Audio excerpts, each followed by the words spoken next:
What up, everybody? It is Friday. You made it. Whoop, whoop. I don't have any other sound effects. That's all I got. Welcome to Coffee Hour. You made it. It's Friday. End of the week. Okay? Payday. That type of thing, Get your little money symbol tattooed right there, and you can go, payday, payday. What's up? Hey, everybody. Thanks for joining me here for Coffee Hour. My name is Paul Abernathy. If you happen to not know who I am, thank you for joining me. Glad to have you here on the show. I know there's other things you can do, but hold on. Let's actually get the microphone down where you can actually hear me better. How about that? Wow, I need some more of this coffee. But anyway, we made it through the day, through the week. Well, I don't think we've made it through the day yet. We still have the day we have to get through. Still one more day. But again, all right. That's we'll get through it. All right, so folks, if you've never been here before, we work through the National Electrical Code. We talk about all types of electrical issues. And I can tell you right there, most of you that are in here, that I can see you in the room. You're not new. You're used to coming every week. We appreciate you coming every week and joining us. We are, I don't know what, I don't keep track of episodes. I know that I've been doing this obviously for many years, but the new one here, the coffee hour one, which we started a couple years ago, and we did pieces of it, and it was video driven, just little videos. And then we started, I guess, in January of this year, where we said, look, we're going to do it Monday through Friday every morning. It gets my day started and that type of thing. Because if you read the internet, or if you read TikTok or whatever, the folks that post on there, I just started doing this yesterday, and I'm new to this, so it makes me feel young again that I don't have nearly 40 years in it. But if you read some of the young guns posts over on these social medias, they're like, "Who's this Paul Abernathy? I don't know who this Paul Abernathy is, and I don't expect anybody to know who I am. I don't really care. You either join the show, or you don't." But I mean, it's hilarious to see some of these folks over on social media who, somebody creates a show somewhere, or they do a podcast or do a video, or they become what's called an influencer on social media. It means they get a bunch of people that follow them. Like, that means something. I don't know. I don't get it. But then you have educators like me, Mike Holt, Ryan Jackson, Keith Laughlin, Jeff Sargent, other people that have been doing this for decades, right? And Mark Odie, amazing dude, Mark Odie. All of us that have been teaching for damn near 40 years now, and we don't know who they are, but you'll know who somebody is that starts a channel on TikTok or YouTube or whatever, and then hold them in this high esteem as this expert. It's crazy to me. I don't know. I get it. It's the generation. It's a generational thing. But I'm very thankful to the people that helped me get to where I am. Very thankful because many years ago, most people don't know this story. Many years ago, I hooked up with Mike, and Mike had me come down, and I did his Top Gun, and we formed a relationship. And we differ on many things, but I highly respect him. Same with Ryan. Ryan is an amazing educator. Vince Delacroix, amazing educator. If you never get an opportunity to sit in on a session with Mark Odie, and Mark is aging up there, so I don't know how much he does anymore. Most of his stuff he's going to do is going to be out in the West Coast. He's in Arizona. If you ever get a chance to actually attend a real educator, somebody that's what they do, then you definitely want to attend him. Also, any of the NEMA reps, the NEMA reps are amazing. And we've got some great NEMA reps. If you get a chance to do, Brian Holland, who took over for me at NEMA, is a freaking amazing. He does an amazing job at teaching the National Electrical Code. So it was kind of funny. Now I figured I'd talk about it. You get these young people who I used to tell them, I used to be mean, and they don't like it when I'm mean. And I used to say, dude, I was teaching code when you were still swimming in your daddy's sack. I'm just, but they don't like when I say that because I hurt feelings. But at the end of the day, there are a lot of people all over the internet that teach, uh, the National Electrical Code. We're nothing special. I am absolutely nothing special when it comes to it. I just teach the code and I offer an outlet for it. And some people can resonate with it and some people don't. And that's fine. But again, it still amazes me the stuff that I see on social media and what people post and the arguments they have on social media. And my name got thrown up yesterday again. Angry shared it with me, that type of thing. And there's a young guy who's, my hat's crooked, and who, there's so many people that are instrumental in this industry that people don't know. And they were instrumental in the industry. So the problem is you get people on the social media, the younger folk, that go, I've never heard of this person or that person, like it means anything. It's incredible because I know people that were so influential in this industry. Charlie Trout, different people that I grew up with. Again, Mark Odes, who younger generation is not going to know who they are. But I guarantee you, they probably don't even know who Herb Buford is. And they don't probably know who Augusta Soares is. They barely know who Tesla is, only because they know that Elon has a car. So it's amazing to me when a younger generation like that will say something like, I don't know who this dude is or who that dude is. And that doesn't, it's kind of disrespectful to the fact that I pay extreme homage to those that helped me get to where I am in the industry. You know what I'm saying? I've got my mentor who taught me electrical, but he taught me so many other things. He left off where my dad was. I had a wonderful dad, but he was, where he left off, my mentor picked up. And I have mentored plenty of younger folks here in Virginia, a lot of contractors I mentor, and they can call me up and talk to me and know that I'll give them advice and stuff like that, because I don't want anybody to go through the bad that I might have gone through as a contractor, or I want them to go through the good. But there was all enough bad times as there was good times, and good times. I'm sorry. I love that show too. Anywho, so anyway, it's kind of one of those things that, I don't care. I think people think it's a big deal that I worry about if somebody doesn't know me. I don't care. I don't care. So I thought it was a very funny thing that gentleman would taint his page over on TikTok to have a conversation about me or what I've done in the industry, and I'm like, whatever.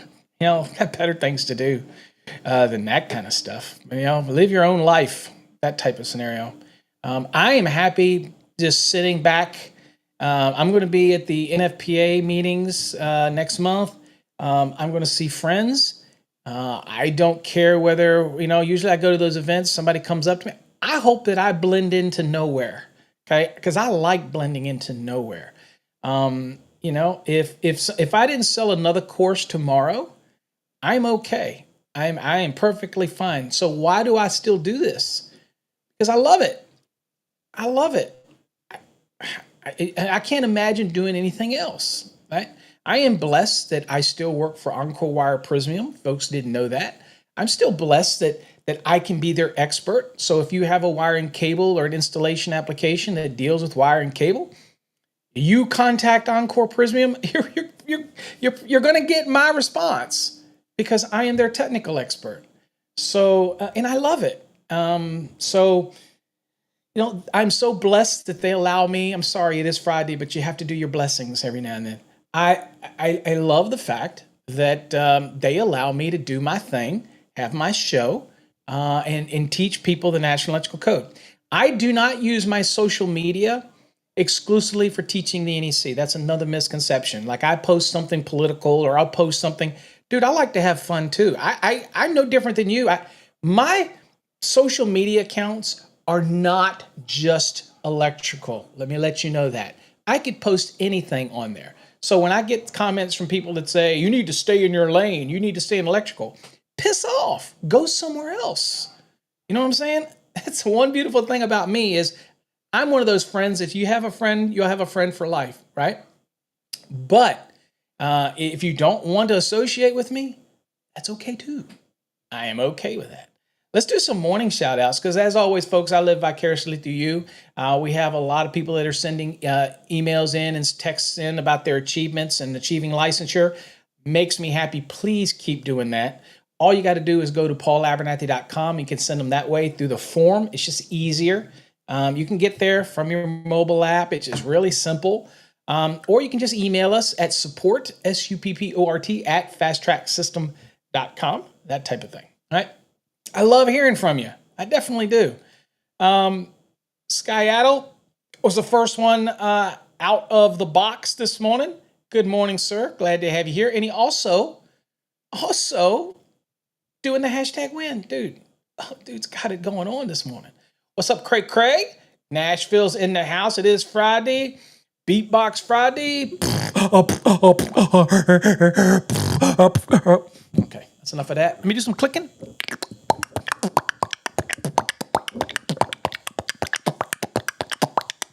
That's enough. Enough of that today. God, give me a headache already. What's up, JPB? Just a little wave action going on. Yeah, I used to get on. Ain't that old, dude? Come on. I like to have fun. I enjoy it. I don't. If you ever get a chance to attend one of my seminars where I'm on a stage somewhere or I'm teaching, trust me. Here's some tips. Don't sit in the back row, because those are the people I call on. Sit in the front row. Right? A lot of people like to hide in the back. And get into it because I tell stories. I enjoy it. I make it fun. It's not just code. It's not boring. You won't go to sleep. That's the biggest thing that people used to say through the years is like, man, I got to do a continuing ed course. Or I got to do something like this. I'm going to go to sleep. You will not go to sleep in one of my trainings. I promise you that. I promise you that. What's up, Tom? Good morning. Happy Memorial Day weekend. You too, my friend. Yes, thank you to all our military men and women out there present in the past that served for us, that we have our freedoms. You don't realize that until you see around the world and you realize what's going on, that we sometimes, this younger generation, not always, but the younger generation forget all the people that paved the way today and the freedoms that we have. We would not have it without them. So anytime today, anytime you see somebody, thank them for the service. I heard one young guy that I thought one time, I said something to him. I said, I think I was traveling and he was getting on a plane and I said, young man, thank you for your service. And he goes, he goes, sir, I just joined. I'm like, dude, you made that step. You made that sacrifice that if you go to war, or if we have to have protection from our interests, you stepped up to the plate. And I respect that. It doesn't matter whether you didn't fight in Vietnam or World War II or World War I or whatever. Okay. Afghanistan. The fact is you made that commitment. And now we go into the military. It's a career. But you know that when called to make that ultimate sacrifice, that you will do it for all of our freedom. And again, you got to respect that type of thing. Get it? I get it. I almost went into the military, but I was going in because they were going to let me as a program where I was going to go in as a sergeant because of my electrical background. It was a special civilian program that I could have got in. But I knew right then I didn't have the discipline. Okay, I knew that I couldn't have some drill instructor yelling in my face because I was a mouthy young man. So I was like, no, I can't do that. And I didn't want somebody telling me when I can wake up, go to bed, eat, sleep, crap. You have to be special people to do that. And again, I respect that immensely. So always thank them for their service. It doesn't matter whether they've been in there one day or they've been in there for 20 years. Okay, respect the service. And again, I like to do that always. What's up, David? Thanks for coming. 3-day weekend. Here we come. That's what I'm talking about. I will be here on Monday. Okay. There's no break on me. Even though it is Memorial Day, I will be doing coffee hour. Okay. Maybe we'll do a special coffee hour or something like that. What's up, Jonathan? Thanks for being here, my friend. Let's see here. Santana's in the house. Good morning. Hashtag wins. Got it going on. What's up, Rob? Rob is in the house. Good morning. Beatbox. I've already done it. Done it. Done it. What's up, Cray Cray? My ego craps on Thursday. I don't know what that means. What's up, Titan? In the house. Thanks for joining us. Brandon, happy Friday, everybody down in Houston, Texas. Thanks for coming. Rob, melting toast. He got tired of me just calling him melting toast, so he's got to get that name in there. Over on the Fast Tracks tube. Thank you, Rob, for joining us. What's up, Leroy? Thanks for joining us. Glad to have you here. Let's see where we got here. Oh, there you go. Melting toast is over on the YouTube, increasing his odds there. Ain't nothing wrong with that. Ain't no shame in that game. What's up, AJ? Glad to have you here. Good morning, Jonathan. Again, doing the multi-channel thing. Makes sense. What's up?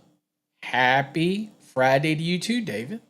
Talked to David last week. Great conversation. Great guy. Enjoyed it very much. Remember, I'm approachable, guys. You want to ask me things, advice, whatever. I'm here. I'm always been here. Don't believe everything you hear on other channels or what people say. Take it for a grain of salt. If I offend you in any way, I didn't mean it, unless you're somebody that I mean to offend. And of course, you'll know it when I say it. Okay? I don't hide behind anything. I'm exactly what you get, whether you meet me or somewhere. So I'm an electrician. I tell that to people all the time. We used to do book signings and all, and people would love it. I'd say, dude, I'm an electrician. That's all I do. And people say, well, you teach it, Paul. You don't do it anymore. I don't understand the young people that say that. I mean, I'm in my late 50s. I work smarter, not harder. I loved the trade. I cut my teeth in it. Me and my brother had AA electric, and then I had electrical service specialist. We did a lot of work in a short amount of time. We did just about anything. We didn't care what it was because we were hungry. We were growing our business. We did commercial. We did residential. We did light commercial. We've done all types of things. We didn't shy away from anything. We had employees, and then we had where it was just us. I had employees, and I had it with just us. I've had to hire, fire. I've had a situation where I had to go out and work all day and then work all night to meet a deadline. I've had to drag my wife out to work with me to get a project done. So been there, done that. So when somebody says, those young guys that are in their 20s and 30s or whatever that say, yeah, those teachers, they can't do it. Wake up. You're going to get old one day. And if you'd rather be in the trench, my brother still does it every day. And he's in his 60s. And he's out there working hard, doing electrical every day. I decided to shift and go into teaching. But if that means that I don't know what I'm talking about, then you obviously haven't been around the show. And if I offend anybody with that, bye-bye. It's not the show for you. I'm just saying. What's up, David? Glad to have you here. What's up, John? Glad to have you here. Tom, very thankful for his vocational school teacher. I am too. Again, he was a second father to me, and I will never forget the experiences that I had with Bob Barrett. Everybody called him Robert. I called him Bob. He was like a second dad. What's up, Peter? Thanks for coming. I did notice. This is interesting, guys. I did notice I'm in Louisa County, Virginia, in case you don't know where that is. I did see they posted that they are building a new vocational school. Okay. I have offered to help them to develop their electrical program. They can choose not to. I don't want anything for it. I will help them. They don't know what they're doing. I will tell them how they need it, how to build it, how to set it up, and how to do it for free. So if you're from Louisa County and you hear this, make sure you take me up on that because I will do it for free. I will tell you exactly what you need, how to set your system up, how to do your classroom, how to set up your demo labs, your work labs, your workstations, the simulations. I will do it all for free for Louisa County. Okay, so you're building this new facility, holla, I will do it for free. It won't cost you a dime, and I will teach you and I will show you exactly what you need to do. Okay. Yes, Tom thinks of him often. I do every day think of my old instructor. And I think of my brother too, because my brother Todd was a mentor to me in a sense that I would not be in electrical. I would not have forged a career in electrical. I would have not have forged any of that without my brother Todd. I would not. I would have been doing something else. I probably would have been arrested. Probably would have been in jail somewhere. So if it wasn't for Todd, my brother, I wouldn't even be in this trade. So y'all want to shout out hashtag Todd. He's the reason I'm even here when it comes to electrical. What's up, Ronbo in the house in Tennessee? What's up, brother? Glad to have you here. Good to see you. Let's see here. I know I missed something. Hold on here. I thought I missed an announcement from somebody. Hold on. Hold on here. I know. No, I didn't. I haven't gotten there yet. Okay. Thought I saw something flash up in here. I got to make sure that what up? Tony says, ciao, bellissimo. We have Prismium. Prismium is an Italian company that I work for now, and those people are neat. The Italians are. There must be totally different in other countries when they do like vacations and time off, and family means different to Europeans. It's weird. It's different. These are great people. Andrea, who's our CEO in North America. Brian, who's he's the vice president. Brian, he's my direct report. But I talk a lot with the CEO of North America. I don't talk with the CEO in Italy. He's too big on the food chain. But the CEO of North America, Andrea, what an amazing dude. I mean, I left tomorrow. I'd still consider him a friend. He's just an amazing guy. All of them are. I was shocked when they purchased Encore Wire. I was like, okay, here we go. Where is the changes? What's going to happen? Wasn't like that. He's just a down to earth dude. What's up? Hold on. Woo, woo, woo, woo. Big dog. There you go, Greg.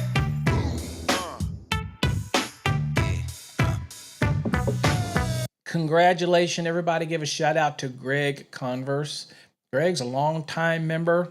And congratulations, Greg. That's North Carolina can be a tough one. I know some of the folks there. Mr. Alan Parrish, great guy who was ahead of the licensing and stuff like that. I don't know if he still is. I say great guy because I don't go in those IAEI circles anymore.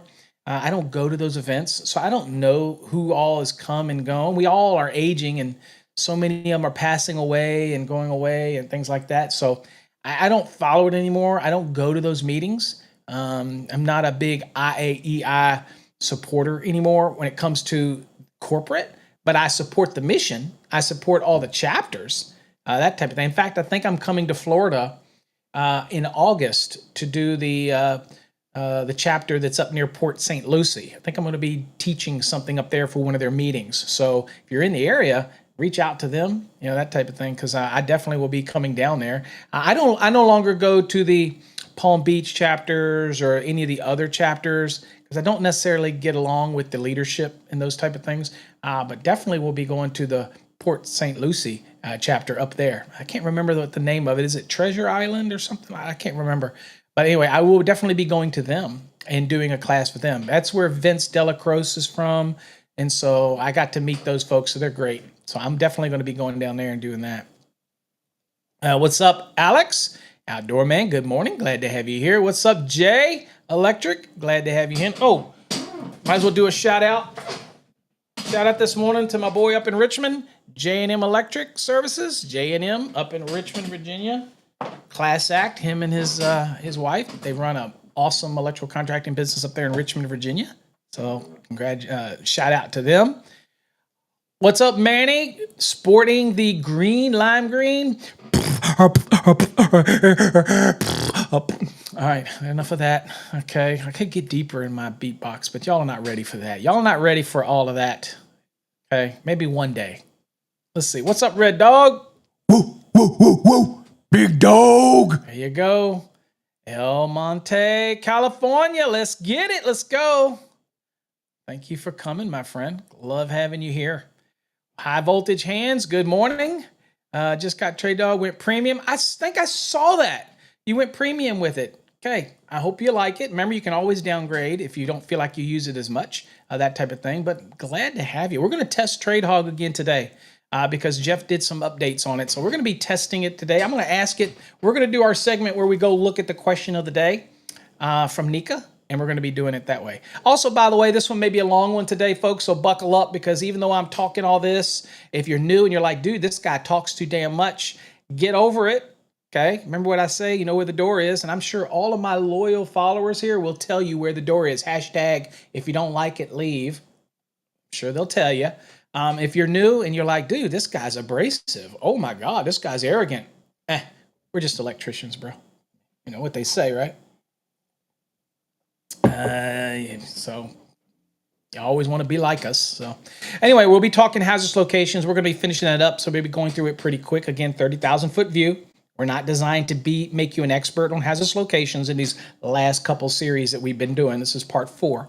We're going very high level. That means you need to read the code. But if you have any questions, you can post them. If it's about hazardous locations, post them in the comments.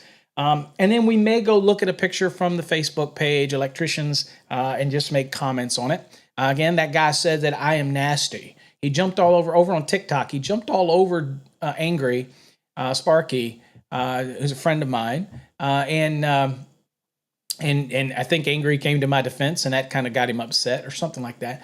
But he made a comment like, I worry about other educators out there. And I don't really care about other educators out there. Again, for all of us that have been doing it for 40 years, anybody that's been doing it for 10 years or less, we just call them tag-alongs. They're just doing it because they saw that they can make a business out of it, okay? It's different. You haven't put in your time yet, okay? So you will, where am I at here? All right, good morning, Val. I like Charlie. Charlie's like me. Charlie's like me. He goes, you do you, boo. What's my coffee of choice? My coffee of choice, I get the Donut House Costco K-Pods, really. But I am going to tell you something. I did a test. So we went to Costco yesterday afternoon, and I went back to my Dunkin' pods. This morning, I had a cup of coffee with the Dunkin' and a cup of coffee with the Donut House. I always used to say coffee's coffee. I get it. The connoisseurs of coffee know the difference, right? I used to say I didn't know the difference. I got to tell you, I am full of crap, because I noticed a difference. Dunkin', to me, tastes better than the flat old Donut House. And I used to think it didn't. It does, because I drank one right next to the other, right after the other, and there was much more. For me, I know there's other ones out there, artisans and real better coffees and things like that. We even have a coffee blend that we sell on our website. It's even too steep for me. Plus, it's not in K-Cup, and I only do K-Cup. I'm too lazy. I just got to do K-Cup. And I know you make those little things that you can put in there and simulate a K-Cup. I did that for years. It got messy. I didn't want to clean them, so I just went back to K-Cups. You buy them in a big box, be done with it. But trying Dunkin' right next to the donut shop, just as a generic Costco donut shop, whatever it is, Dunkin' tastes better. It has more flavor. So I'm sure there's other ones that have even more flavor than Dunkin'. I get it. It's a Dunkin', right? I don't like Starbucks. I think they're overrated, but it doesn't mean you don't buy them. Not my thing. So yeah, so Dunkin' is probably my favorite Dunkin' Donut K-Cups, but then I use a Donut House. But I got a bunch of Donut House I got to get through, so I'll drink it, right? So this one's Donut House. I already drank the Dunkin' one. So this is Donut House. So if you see me wince when I drink it, like, ugh! It's just because I got to get through about 30 K-Cups before I can go back to Dunkin'. Ooh, there we go. What's up, Angel? Glad to have you here. Good morning, Joseph. Glad to have you here from New Jersey's in the house. What is it? Jonathan says, I thought we were down with Disco Duck. I love it. I don't have a duck sound on here, but I love it. That was I can't remember who did Disco Duck. I don't know, but I love it. Are you having coffee hour Monday? Yes, I will be having coffee hour Monday. I don't take days off like that, even though I will use that day to give a shout out and a little special shout out to Memorial Day. But I'll be here. Let's see here. Catch you Monday morning. All right, my brother, get out there, make that money. Tell you what, Ronbo's a worker, buddy. He's out there working. Get it, get it. Let's see here. What else? Morning, all. Doug. Welcome, Doug. Glad to see you here. Let's see here. Cray cray means payday. It's Thursday for me. There you go. And let's see. Where are we at here? Let's see here. There you go. There's Anthony. Anthony from the IAEI in Florida here. What's up, Anthony? If that's the Anthony that I was just talking about, I was talking about Vince's. Sorry, Anthony, I didn't mention your name, but that is the only chapter I will teach at in Florida. That is the only one. That is the only one that every time I consistently went to Florida as a NEMA rep, and it was because of Vince, and I had no doubt that Anthony will keep that up the same way. That was the only chapter that showed me real love, to teach and really wanted to learn. No disrespect to the folks down in what is it? What is that one down Palm Beach and all them? But I don't think they cared whether anybody was there or not. And I don't mean to hurt any feelings, but and also the other ones, I don't think they really cared too much whether or not anybody was there or not. So anyway, I'm definitely, hopefully we'll get something worked out, Anthony, and we'll get down there for you. Rob says he's got 2 vocational education teachers, and he's still what is it? I have 2 vocational and still to this day talk to them. Absolutely. All of my educators have all passed away, that type of thing, but I still have my brother. I talk to my brother almost daily. I can still consider him a mentor, even though now he calls me for every code issue, which he should. I mean, hell, I'm here. But what's up, Robert? Glad to have you here. But he is a mentor to me, and I've told him that in many ways that I would not be here without him. Good morning, Paul. Glad to have you here. Let's see here. There you go. Shout out to my brother. Thanks, Todd. Hashtag. There you go. Paul is on the boat fishing. Dude. Woo, woo, woo, woo. Big dog. My boat's in the shop. There you go. David says it's the Treasure Coast, folks. What's up, CMECP in the house? We got David in the house, and we got Jason in the house. Look at that. That's what I'm talking about. All right. There you go, Anthony. Treasure Coast. I was talking about you. Brian Rock. Brian Rock is an amazing guy, too. I love Brian. Sometimes Brian gets in trouble with these code panels too, because again, he's like me. He doesn't always want to take the direction of NEMA or whatever. And so Brian will put some stuff out there. I love Brian. Brian's a good guy. Have not seen him lately. Have not talked to him lately. Okay. David says, I was not at the Western. I will not go to IAEI chapters. I don't go to their section events. And they know the secret magic. The secret magic to getting me to one of those is they have to ask me. I'm not going to ask them. And trust me, my history with IAI, they're not going to ask me. Okay. They ain't going to come to me, and I ain't begging them, and I ain't going to them. And I don't really care to go to those things. So, okay, let's see here. I also registered for Fast Tracks 2. I won a week ago. Just busy waiting for the upgrade. Okay. Did you send me an email? Because you got to send me an email. Let me know. Let's see here. Van Man. They hate us because they ain't us. That's what I'm talking about. That's exactly right. Everybody wants to talk. Rick Dees. That's it. Rick Dees. That's probably the only thing that he did was that one there. There you go. Rick Dees. There we go. Joseph, that one is active. I just don't do it. I can't remember who leads that. I can also tell you, because there is, I know I'm gonna leave somebody out that I do like down there, and I want to make sure I don't leave them out. Hold on, because I really do like them. A really nice guy. I just want to make sure I'm not leaving him out because I don't do theirs either, even though they have some people in their chapter I can't stand. God, I feel really bad. I should know him just right off the bat. I feel bad now because I feel bad. Oh man, hold on. I really feel bad. God, I really feel dude, I can't remember his name. God, he's a chief down there in Fort Lauderdale area. God, I really feel bad now. Oh, I'm sorry. He is a great guy too. God, I'm sorry. Why can't I remember his name? Jesus. I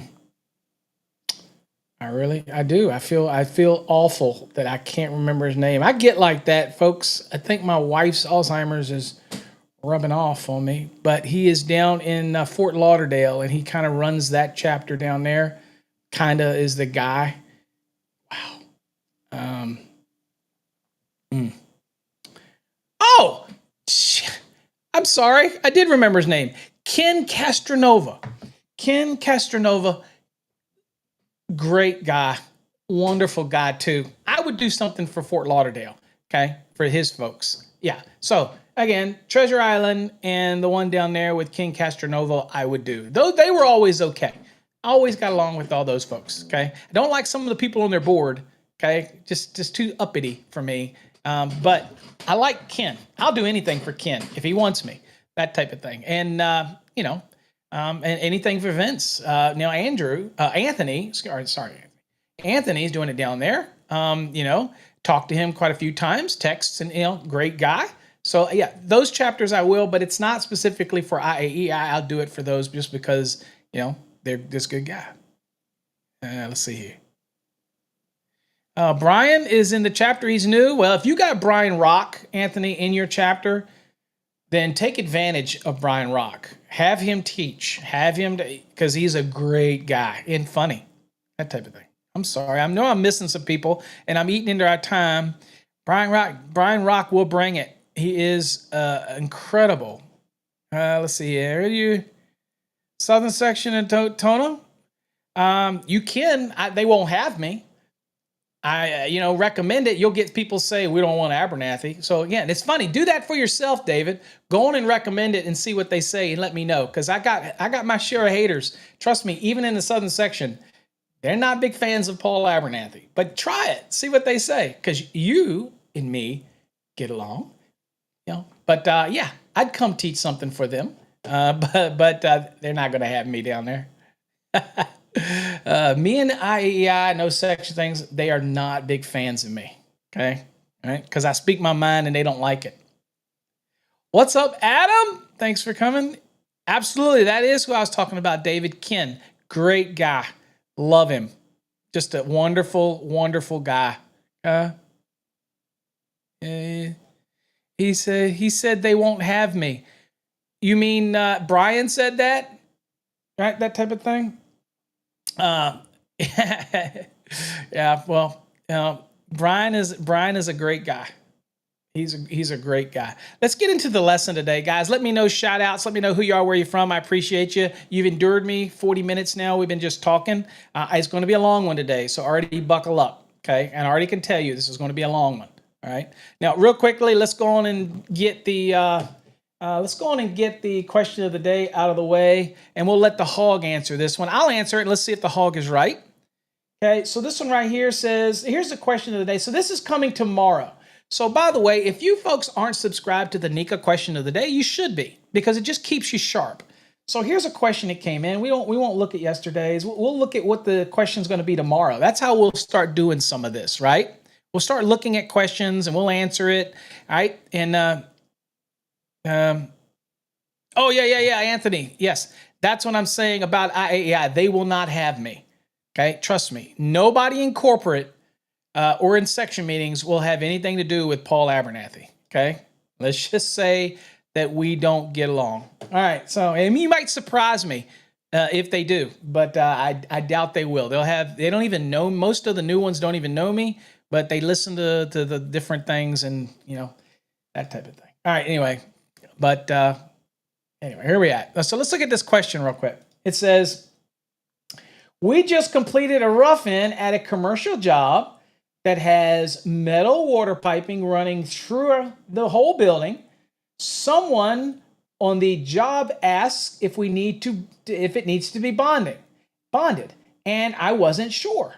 It says the pipe doesn't have the building. Wait a minute. The pipe doesn't leave the building and isn't connected to any grounding electrode that I know of. Question is, do we still need to bond it? Thanks, Jack in. Right? There we go. So that's the question, right? Then that's the Nika question. All right. So let's see. What do y'all think? So I have a building, and what it looks like is I have a metal water piping system through the building. Now remember, if you have a non-metallic water system in a building and you have just small sections that are interposed into the non-metallic, and it's just things like valves or little pieces, those little pieces do not make up a water piping system.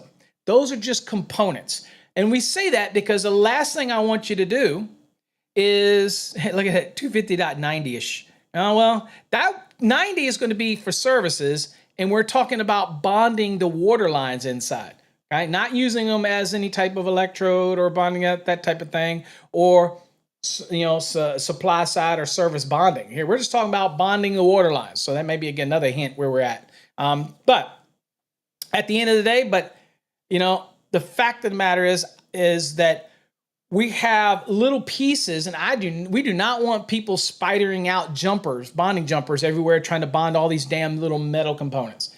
So that's really important to understand what constitutes a water piping system versus what constitutes little pieces or little metal pieces, right, that are superimposed into the system.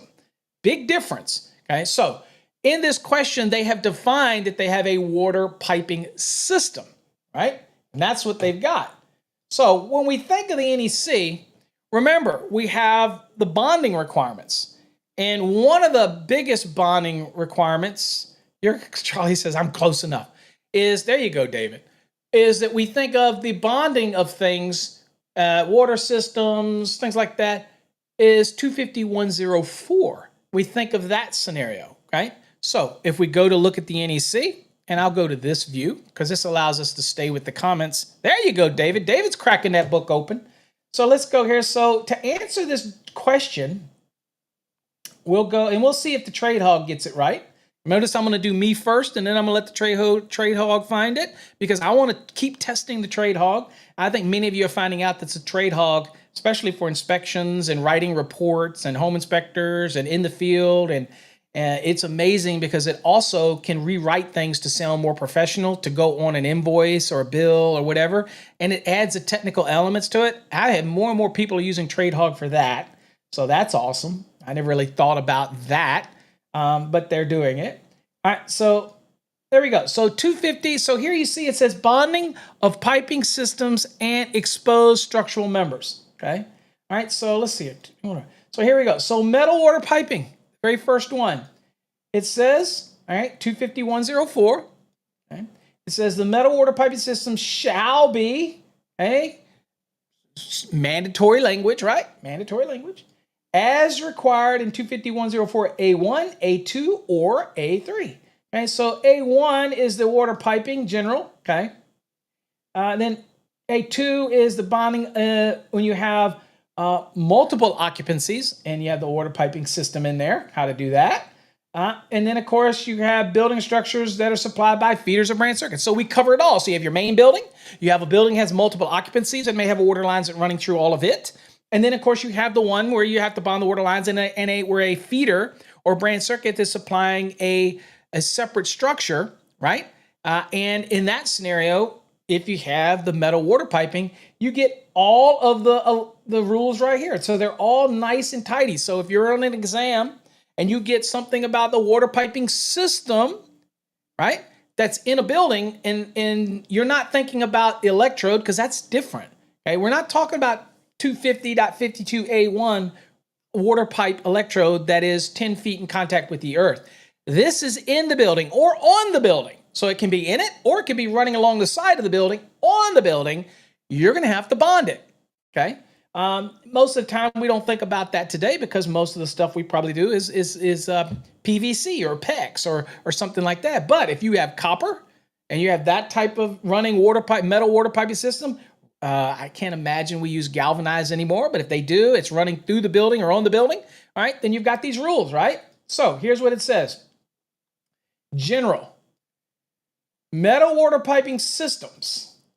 Very important word right here. That whole statement that I highlighted is very important because you could have, again, a PVC piping system with one, say a valve that's metal, and have an inspector say, that's metal. I need you to bond it.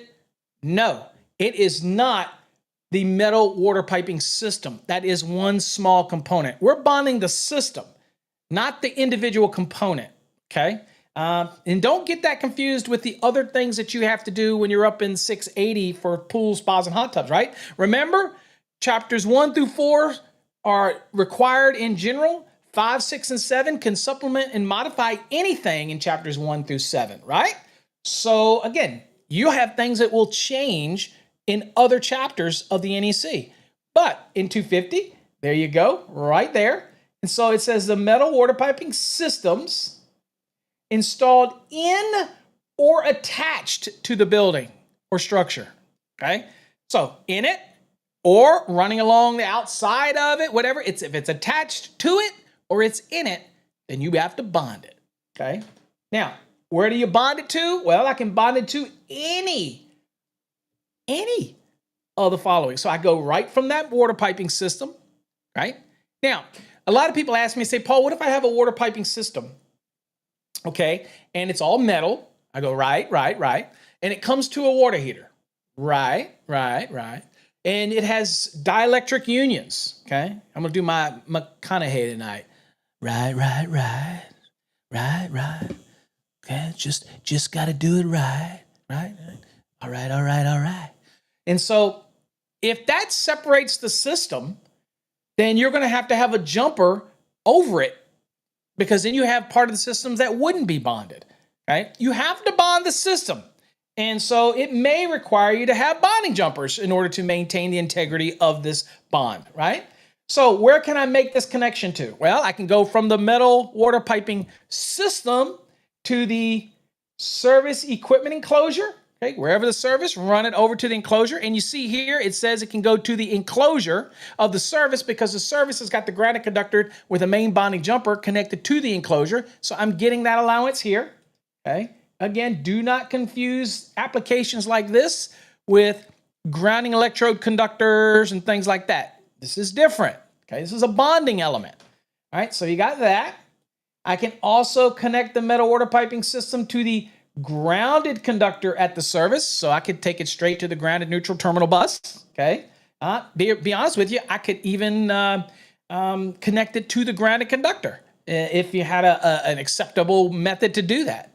Let's see here. Next, grounding electrode conductor, if it's of sufficient size. So in my system from the service, if I have a grounding electrode conductor going to my electrode, but the grounding electrode conductor is of sufficient size, in other words, it would be the same size that would be required for the bonding jumper to the metal water piping system, then I could connect to the grounding electrode conductor, right? And no, it does not have to be irreversible, okay? It could be a split bolt connection, okay?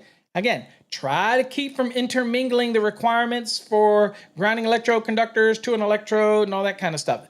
Keep them separate. That's the beautiful thing that I think about the code is, even though it seems complicated and stuff jumps all over the place, once you get the flavor of it and you understand how it works, it's like a symphony, baby. You go from here to here to here, and you get used to it, right? Now, in the 2029, they'll try to make it flow a little better. Hopefully it works a little bit better, puts things in a little better logical location. Yes, you're going to have to learn some new articles, some new sections, but that's okay. Okay. If it makes it dance, if it makes this thing we dance with every day a little bit better, then okay. Hashtag dance with the code. That's what I'm talking about. All right. So now it says, all right. And then the other last one says one or more grounding electrodes used. If the grounding electrode conductor or the bonding jumper to the grounding electrode is of sufficient size. So an example of this way may be you could have an electrode and then of course you have a bonding jumper that connects other electrodes together because you're required to tie them all together in 250.50, right? So as long as, if I go to the last electrode in the chain, as long as everything leading up to it is equal to or greater in size of what would be required for that bonding jumper over to that metal water piping system, if it's the same size or larger, then I can go to that electrode. Okay, I can go to one of the electrodes itself. Okay, put a separate clamp on it and run it right to the electrode. That's okay too. Probably not what people are going to do. You're probably going to take it back to the service enclosure. Probably what most people are going to do. That type of thing. Okay. Notice it says right here, it says the bonding jumpers shall be installed in accordance with 250.64A, B, and E. So you got to meet these requirements. And if you don't know what they are, I'll just click on A. Okay. And this is still the requirements. For example, if you want to use aluminum, it can't be terminated within 18 inches of the earth unless it's in an enclosure that's rated for that, yada, yada, yada. And then you've got the other requirements you have to meet as well. Okay. It says the point of let's see here. The point of attachment of the bonding jumper shall be accessible. So all of those connections that you're making have to be accessible, all right, for this application, all right? It doesn't say readily accessible, it just has to be accessible, okay? It says the bonding jumper shall be sized in accordance with 250.102C1, except that it shall not be required to be larger than a 3/0 copper or 250 kc mil aluminum. And I won't talk about that product, okay? That type of scenario, all right? So in general, we're going to size it based on the table 250.102C1, based on the size of the conductors that are supplying the circuit, okay? And so if you're taking it back to the service, typically, if we're going to bond the water line, we're going to base it on the size of the conductors that are supplying the service, okay? That type of thing. So anyway, and I don't know that they have a picture. They don't have a picture. But let's read it. Let's just read it because it's good commentary. It says, bonding a metal water piping system is not the same as using the metal water piping system as an electrode. We talked about that, okay? Bonding to the grounding electrode system places the bonded components at the same voltage level, okay? So by making all this connection back like that, it puts everything at the same level, touch potential, things like that, okay? Isolated sections of metal water piping systems such as used for plumbing fixture connections. Again, this is not me saying it, folks. This is in the link, and so it's commentary. It's the opinion of NFPA, but it's okay. It's a good opinion. I agree with it, all right? It says that are connected to an overall non-metallic water piping system are not subject to the requirements of 250.104A. Okay, the isolated sections are not a metal water piping system. They're just components, fittings, valves, things like that. You get me? Okay, they're not the system. Now, again, similar to how you size GECs in table 250.66, which remember is based on the size of the supply conductors, it's based on the same premise as that. The bonding jumpers to the metal water piping system, although are sized based on 250.102C1, which can differ, right, here. And it, again, like 250.66, it does make that statement that says that they're not required to be larger than a 3/0 copper or 250 kc mil aluminum, okay? So again, that's the largest it would have to be. So if you were like, dude, I don't want to do the math, and an engineer on a big building, big multi-building with metal water piping system in it and everywhere, and they're like, dude, I don't want to calculate this crap out. All right, so just run a 3/0 to it, okay, from the service equipment, switch gear, whatever, run a 3/0 to it, done. Never has to be larger than that. Done, because of the statement in there, okay? Makes sense. All right, so let's do this real quick. Let's take this. I'm going to copy it. Okay, so let me show you. So let's take this. I'm going to copy this. Y'all got it? And we're going to put the hog to the test. Okay, so here's the hog. We're going to, let me share this screen with you. Okay, so this is the hog for all of you that don't know who the hog is. Here's the hog. We're going to paste it into the hog. Okay, so I've got it all pasted in there. And let's see what the hog says.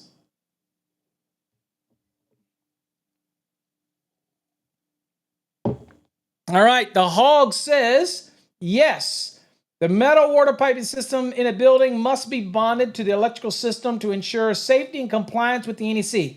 According to NEC 250.104A, metal water piping systems must be bonded to the service equipment enclosure, the grounded conductor at the service, the grounding electrical conductor where of sufficient size, or to one or more of the electrodes used. This requirement applies even if the piping does not leave the building or connect to the grounding electrode. The purpose of bonding is to ensure that the metal piping does not become energized and pose a shock risk. Therefore, you should ensure that the metal piping system is properly bonded in accordance with NEC 250-104A. Woo, woo, woo, woo. Big dog.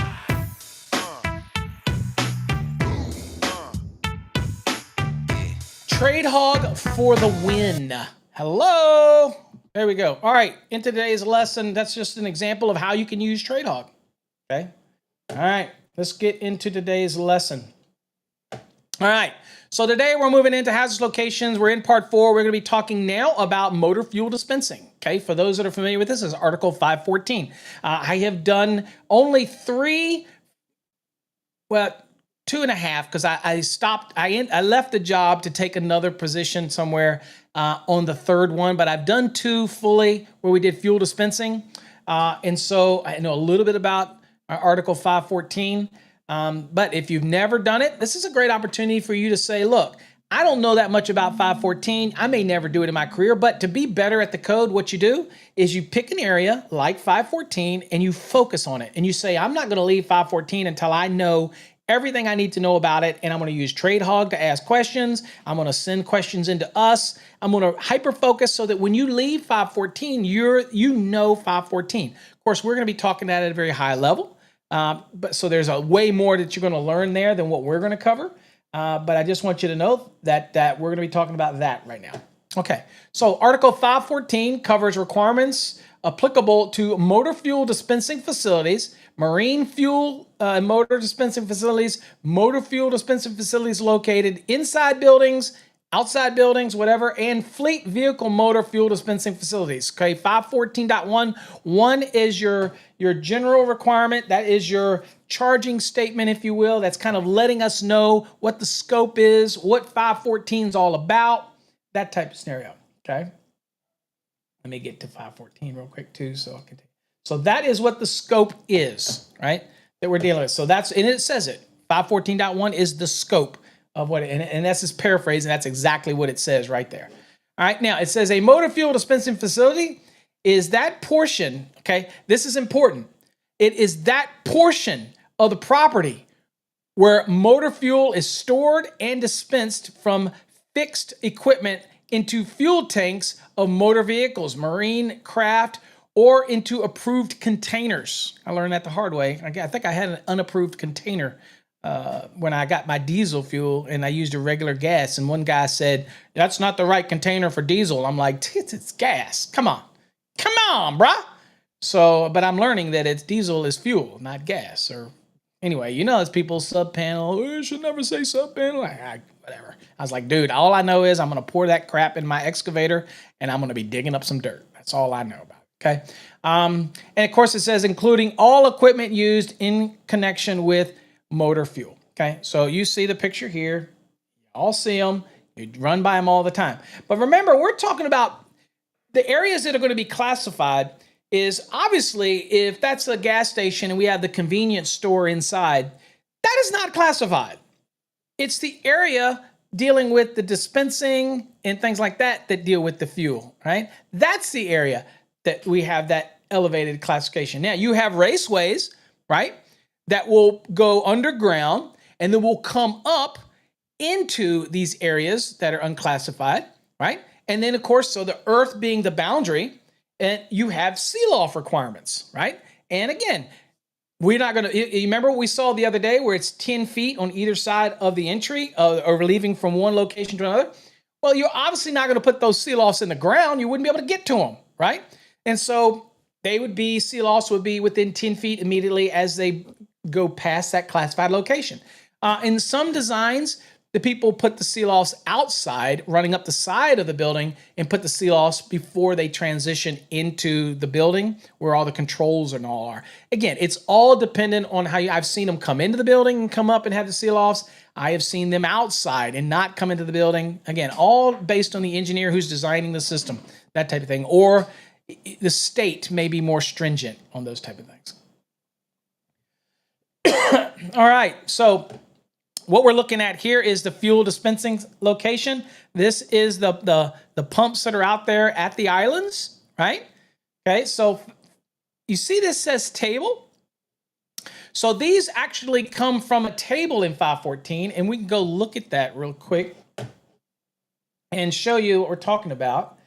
So here is your 514.3, right? And it says, again, reminds us where the term class 1 is used with respect to the zone classifications within this article of code, it shall apply. Okay, so the same requirements for class 1, okay, is going to apply as well when it makes reference to a zone 0, zone 1, or zone 2. So in your mind, if you're seeing a zone 0, zone 1, zone 2, you're still thinking this is still a class 1 deal that I'm dealing with, okay? And again, it gives you some good information on, if kind of explains that down here a little bit better, okay? Because the zone 0, zone 1, zone 2 are also reference identifiers as well for gas, vapors, and liquid locations that are flammable, okay? It's just a zone system. It differs from the class and division type of layout, right? We mainly see class division. We don't see that much zone, but more and more people are using it, okay? It's very popular outside of the US, that type of thing. Okay, so here is what we're seeing, this illustration. It's in the NEC, okay? We have a little more graphic illustration, right? But you can see right here that it's saying, okay, classify the locations for these fuel dispensing, okay? So here you see it is out, okay? So it goes up to the level of, so this is all electronic, so it stops here, okay? So subgrades, here you see it, and here you see the identifier. This is in the NEC, by the way. So here you see Class 1 Division 2, or could be called Class 1 Zone 2, okay? Depending on if you're using the zoning. All right, so here, all this area out 20 feet, and you see that it goes up what? It's going to go up here, okay, up 18 inches, right? So it comes up 18 inches, right? It goes out 20 feet all around the dispenser pumps, okay? So 18 up, right? And 20 feet out, okay? All of this type of thing. And you see that it's going to go out 18 inches from the pump all the way around, okay? So, and you see here where it runs underground, where the piping system may come out and run underground. That's a below grade right down here. Then you'll see that it'll be a Class 1 Division 1 location. And our illustration does a little bit better job of this here. So let's go back to the lesson. So I'll boom up. So, okay, so here's your dispensing pump. I'll just zoom in on this for you. There you go, right here. So here's your dispensing pump, okay? So in this scenario right here, 18 inches out, all around, okay? All around, 20 feet out, 18 inches up from the earth. All of this area is a Class 1 Division 2, okay? The area below it, that 20 feet, everything below it, okay? That is Class 1 Division 1, okay? Any raceways that go out of here, any piping systems, anything like that, all that is all going to be Class 1 Division 1, okay, underneath it. So ours says within 18 inches of dispensing enclosure or that portion of the dispenser enclosure containing liquid handling components, okay, all the little pumps and hoses and whatnot, extending horizontally in all directions and down to grade level is going to be Class 1 Division 2 location, okay? And that is what it says in 514.3B1, okay? And I can show you that. So where you see, so we have this nice little illustration, but if you go down here, you can see that it gets down to classifications, and again, references the drawing. And there you go. And so we get down here, right here. So this is your Class 1 locations, right? So you can do this, and I don't know how well this will show up. Okay, you get right here to dispenser, okay? And here is the language over here for that dispenser. So we just saw, I'll just go over here. It's real easy. It says within 18 inches of the dispenser enclosure or that portion of the dispenser enclosure containing liquid handling components extending horizontally in all directions and down to grade.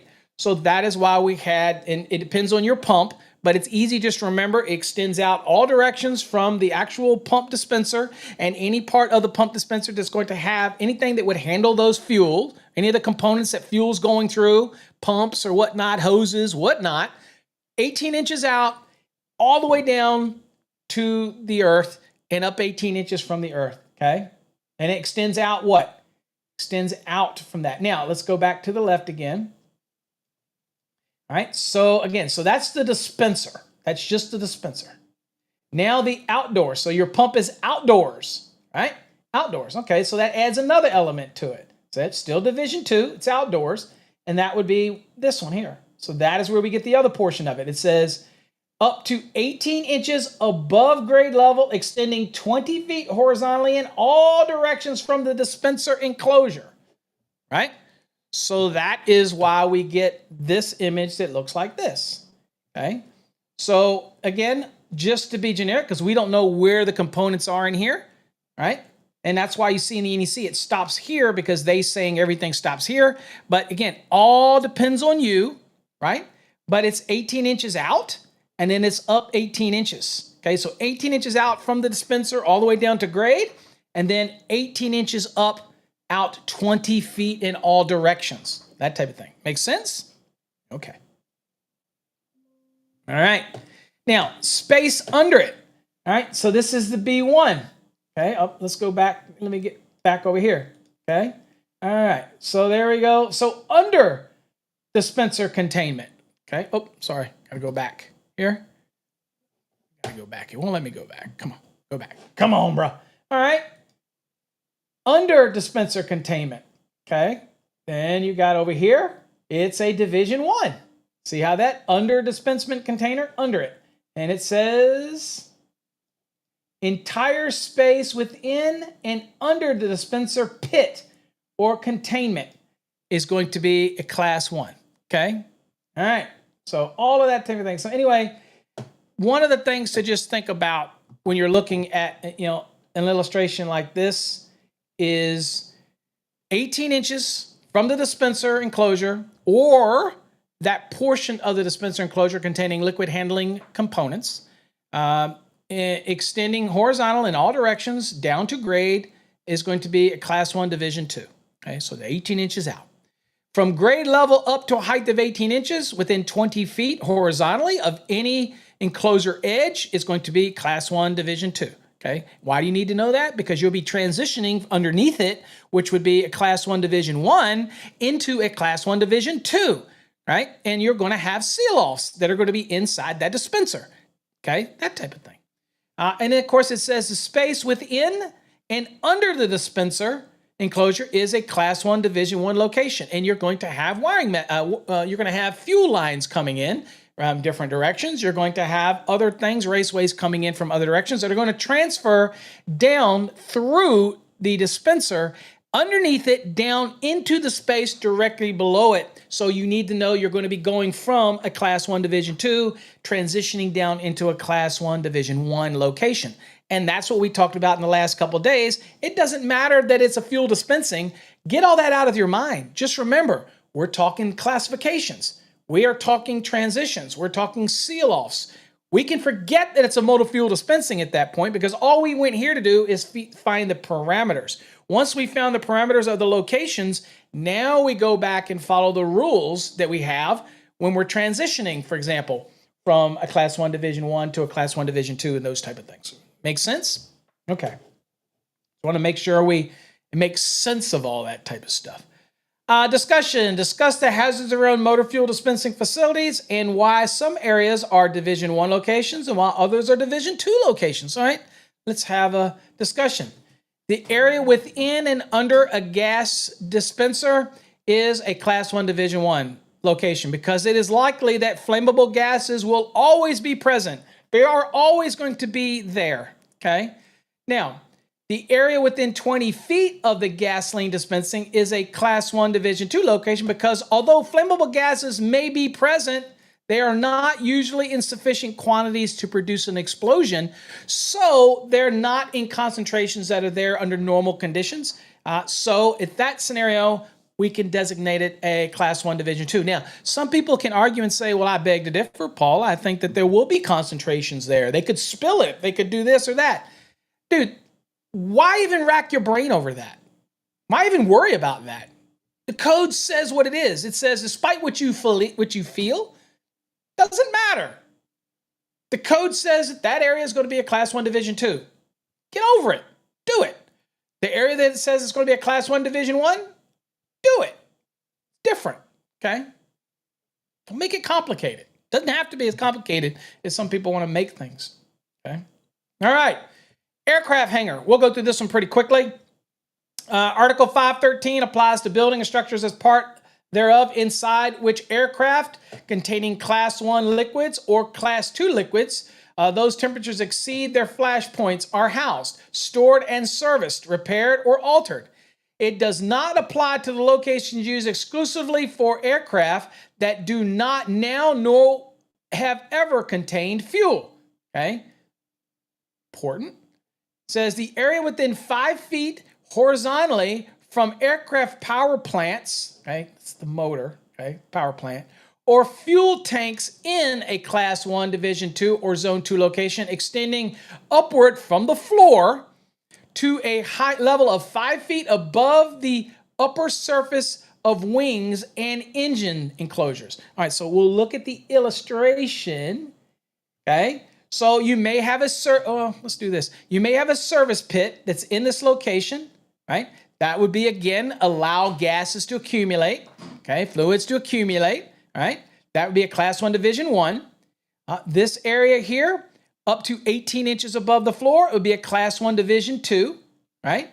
These areas right here around the motor, again, up to, okay, all your dimensions that we just talked about, all of that's going to be a Class 1 Division 2, okay? And this goes 18 inches above the floor, covers the entire area around there, okay? And just for craps and giggles, we can go look at it because, again, just kind of putting our eyes on it. Aircraft hangars, 513. It's not very big, okay?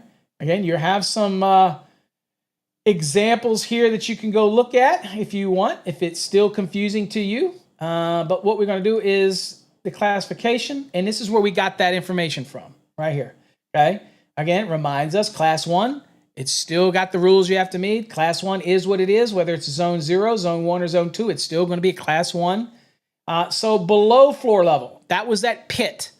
So any pit or depression below the level of the hangar floor shall be classified as a Class 1 Division 1 or Zone 1 location that shall extend up to said floor level.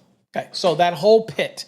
Now, areas not separated or ventilated. Say the entire area of the hangar, including any adjacent or communicating areas not suitably separated from the hangar, shall be classified as a Class 1 Division 2 or Zone 2 location up to the level of 18 inches above the floor. So what does that mean for us? So let me give you an example. We have an aircraft hangar for Encore Wire. Encore Wire is a corporate jet. Y'all probably seen me on videos that I posted or pictures flying on it to whatever issues we might have around the country. So there is an actual separate area, a room that is for the pilots and for all of us that wait for them to get the plane ready and things like that. That has separation. That has pressurization. Okay, so it's 18 inches up around that entire hangar is considered Class 1 Division 2. There's no pits because that's not a service area. That's just a hangar. Okay, we don't have any pits in the floor. So it is up to 18 inches Class 1 Division 2. But once you go through that area that is into the pilot's lounge or into the just the lounge area, it doesn't. It becomes an unclassified location. Okay, so this only pertains 18 inches up out in the area, that type of thing. Right now, when we talked about the vicinity right around the aircraft, that's different. So when we talk about the vicinity, that's what we're talking about right here, the vicinity of the aircraft. And that's what we were talking about around the aircraft. It says aircraft maintenance and storage hangars. Maintenance and storage. Our hangar, for example, is a storage hangar. Not necessarily where they do the maintenance. This is simply a storage hangar. It says the area within 5 feet horizontally from the aircraft power plant, the motors, the engines, okay, or aircraft fuel tanks, if they have fuel tanks in there, shall be classified as a Class 1 Division 2. Okay, so that is the aircraft. All around the aircraft, around the engine, or any of the storage. So it's kind of an enveloped thing. It wraps all the way around the storage, the storage that's in there, or also around the engine, the power plant. Okay, anything that's within 5 feet around it. Okay, Class 1 Division 2 location. All right.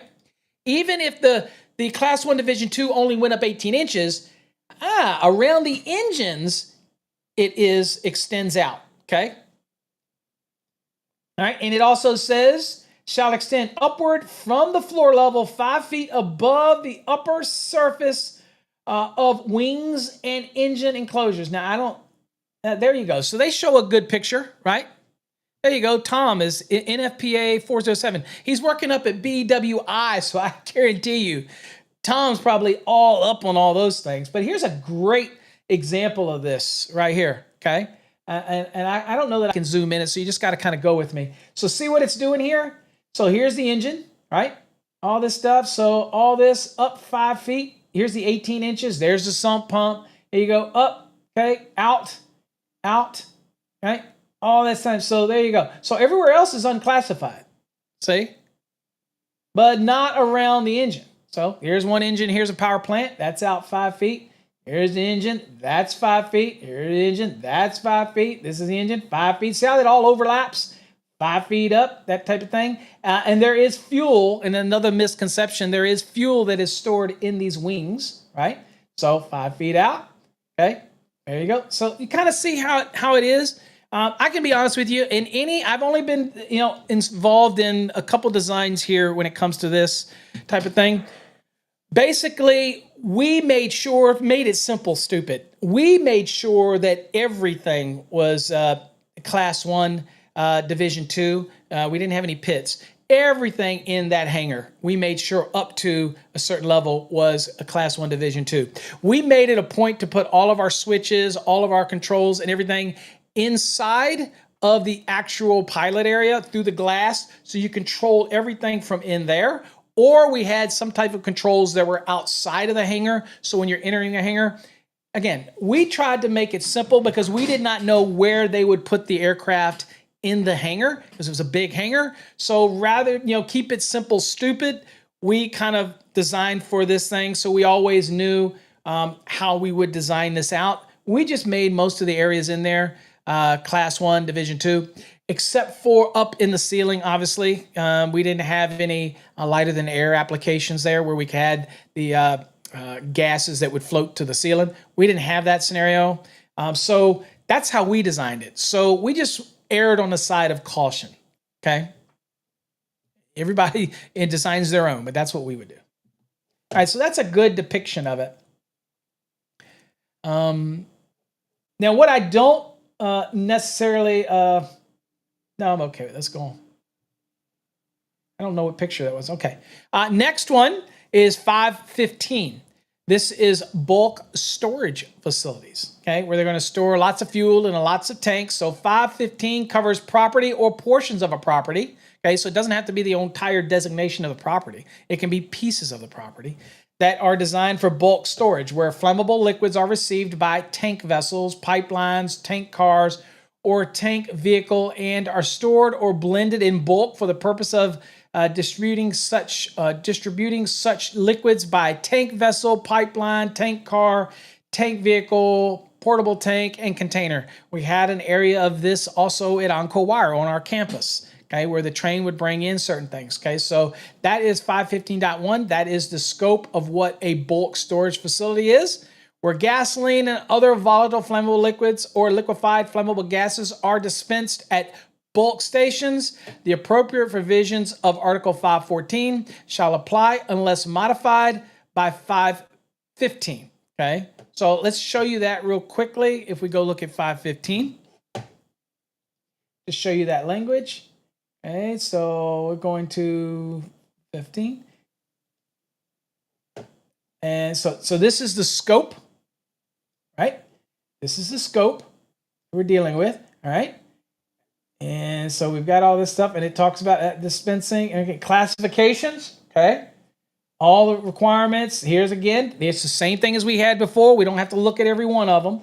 but it's the same scenario we were dealing with. We have the different locations of where these storage tanks will be, and then we have, it tells you what the division is, and then it'll tell you what the extent of that area. So it kind of gives you that area of classification that you have to follow.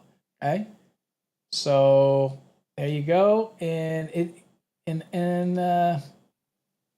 for example, there you go. So bulk storage, you have your different radiuses, your different classifications to determine what is considered. Okay, so this is liquefied transfer lines are coming in here. Bulk storage, here you go. You have a below grade location, such as a sump that might be here. You have a division 1, then you have division 2. Okay, and here it is differently right here. Here's the fuel dispensing. Drum fill station, again, has its own requirements, right? Notice it, how it comes out. This is a drum, fuel drum dispensing, okay? This is storage. So all of these things, there you go. There's a large containers, okay? Storage tanks for cryogenic liquids, okay? Here is the area for the relief valve. It's within 5 feet of that is a class 1 division 1. And then out, and you have class 1 division. So these are not brain surgery. Especially if you're on an exam, you just have to come and look at this list right here.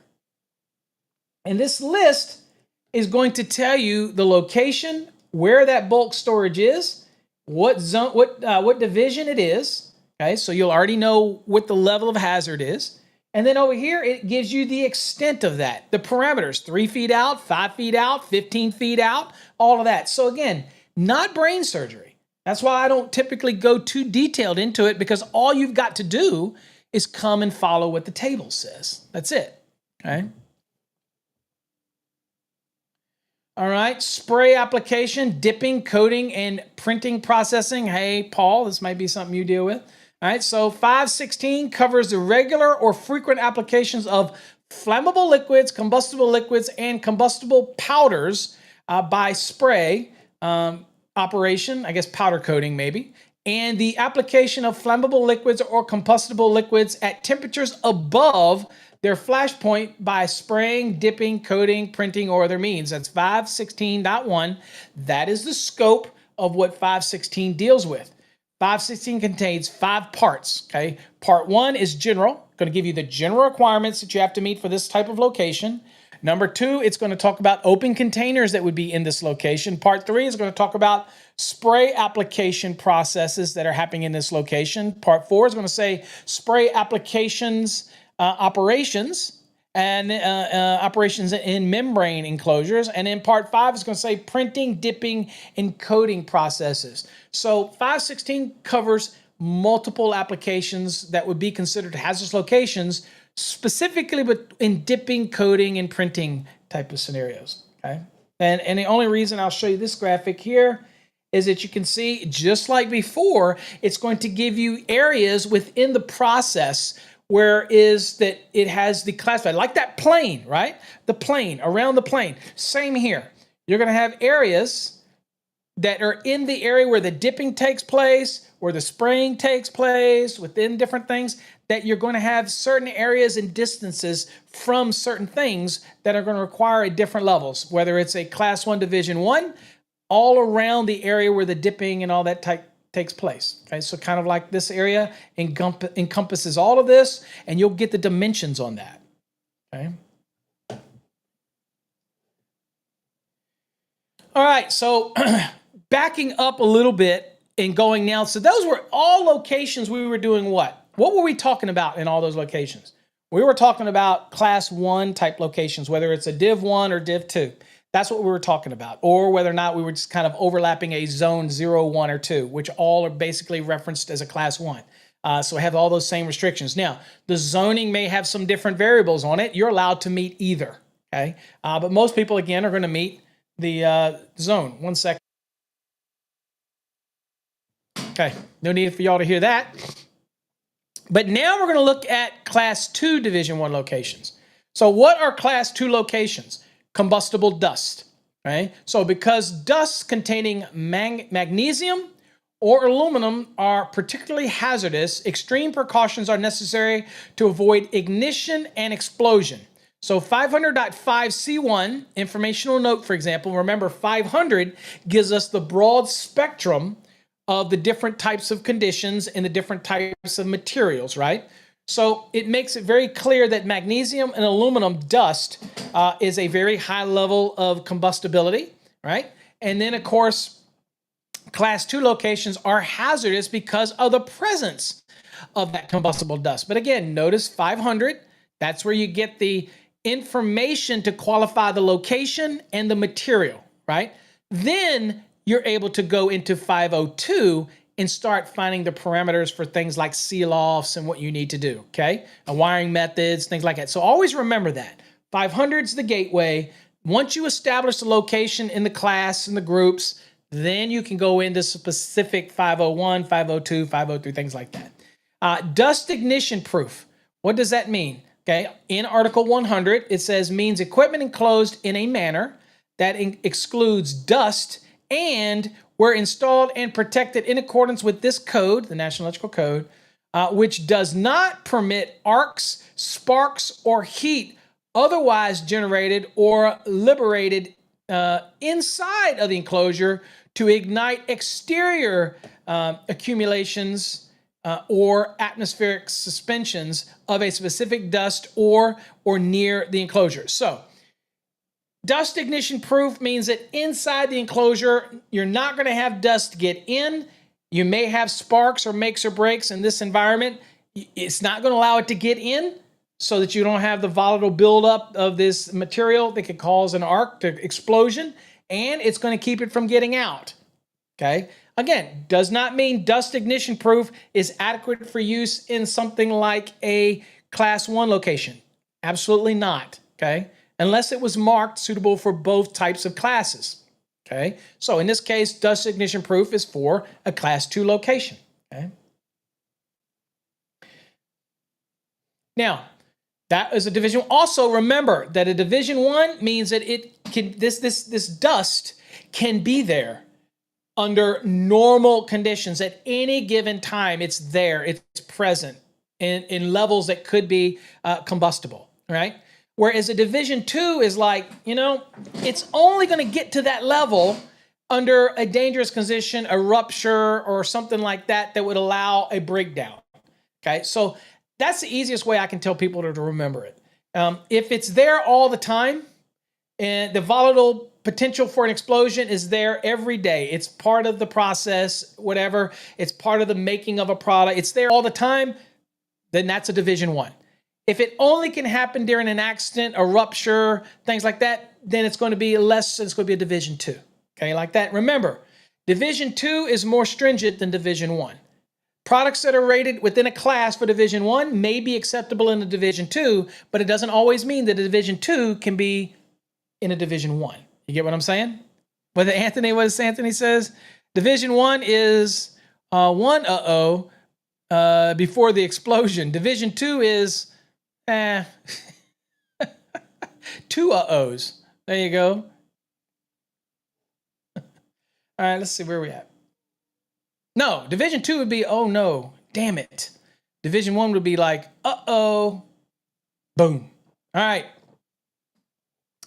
So let's see here. So that was division 1. Division 2 says the quantity of combustible dust that is present and the adequacy of dust removal systems are factors that merit consideration in determining the classification and may result in an unclassified area. So that means that I could have a location that operates at all the time, and it's to be a division 1. It's always there in the normal conditions, but I could have a division 2, which may have some type of removal system that takes it from a class 1 division 2, a class 2 division 2, to basically removes it all the way down to an unclassified area. And in an unclassified area, I can run any of the wiring methods that I want to run, okay? So sometimes people use systems that will take a class 2 division 2 and do a certain number of air exchanges or a certain type of filtration system or do something to remove the classification and take it down to a unclassified area. And why would they do that? Because then they can use standard wiring methods. Dude, if y'all have never priced the classified location products, they're expensive. right? Ask Tom. I guarantee you he's worked with it. This stuff's expensive. So it behooves a designer, right, to get it down, right? Well, I think of Division 1, you better run for your life. Division 2, you can skip a little bit. Maybe you can skip and hum, but you better go quickly, okay? All right. Bonding and grounding, again, must comply with 502.30 A and B. Now, we looked at this a couple days ago. Same concepts. It's giving you grounding and bonding requirements. It's going to end up sending you to things like 250, 102D, and all this kind of stuff, and E for jumper. It's going to send you there. But just remember the .30 within 501 and 502. Just remember in your mind that the .30s of the hazardous locations, when it comes to 501s, 502, they are grounding and bonding. And they're going to end up sending you somewhere. It's not going to go too extensive into grounding and bonding in 500s and 501s and 50. It's going to send you somewhere, okay, to give you some additional requirements for grounding and bonding. I can tell you right now, you want to make sure you follow all of your grounding and bonding rules in these locations, okay? All right. Equipment listed and marked in accordance with 506.9C2. Now, 506 we haven't talked about. And again, it's just zone requirements. So remember, zones 0, 1, and 2. In your mind, guys, think of this. Think of this. Zones 0, 1, and 2 are very similar to Class 1 divisions. Okay? It's very similar. Class 1. Zones 20, 21, and 22, okay? Think of those as Class 2. And the easiest way to remember that is these are going to be a 2 in front of it. 2, 20, 21, and 22. So think of it that way, right? If that helps you. So if you ever get an exam question and they ask you about zone 0, 1, or 2, think, okay, that is still equivalent, still elevated to the issue of like a Class 1 location. It's flammable gases, vapors, things like that. Zones 20, 21, and 22, and immediately in your mind, you got to start thinking, okay, this is combustible dust applications. It's equivalent to Class 2, like Division 2 type of thing. It's definitely a Class 2. So those are the kinds of things to, keep in your mind, just to help life remember certain things, okay? Also, remember the groups for a Class 2 are what?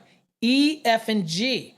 Whereas the groups of different types of materials for a Class 1 are A, B, C, and D, remember? That type of thing. I know you folks remember because y'all are sharp. Y'all remember those things.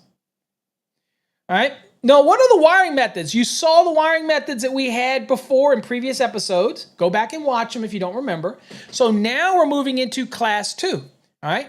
So approved wiring methods in Class 2 Division 1 locations include threaded RMC, same as it was in Class 1.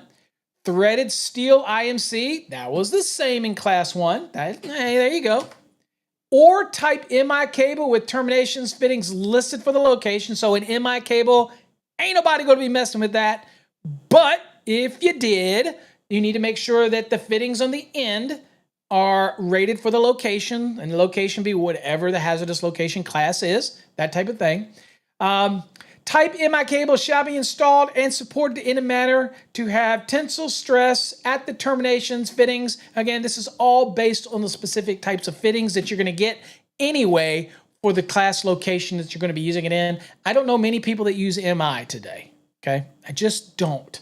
But you can. I mean, there's still people that still swear by it. It's still made. I just would never do it. I'd go with something else. Hazardous location tray, hazardous location MC, air guard by Prismium. I would do something before. I messed with an MI cable, mineral insulated. I'm going to go to something else. It's just, to me, it's too much trouble. By the way, they make MI cable with multiple conductors and single conductors as well.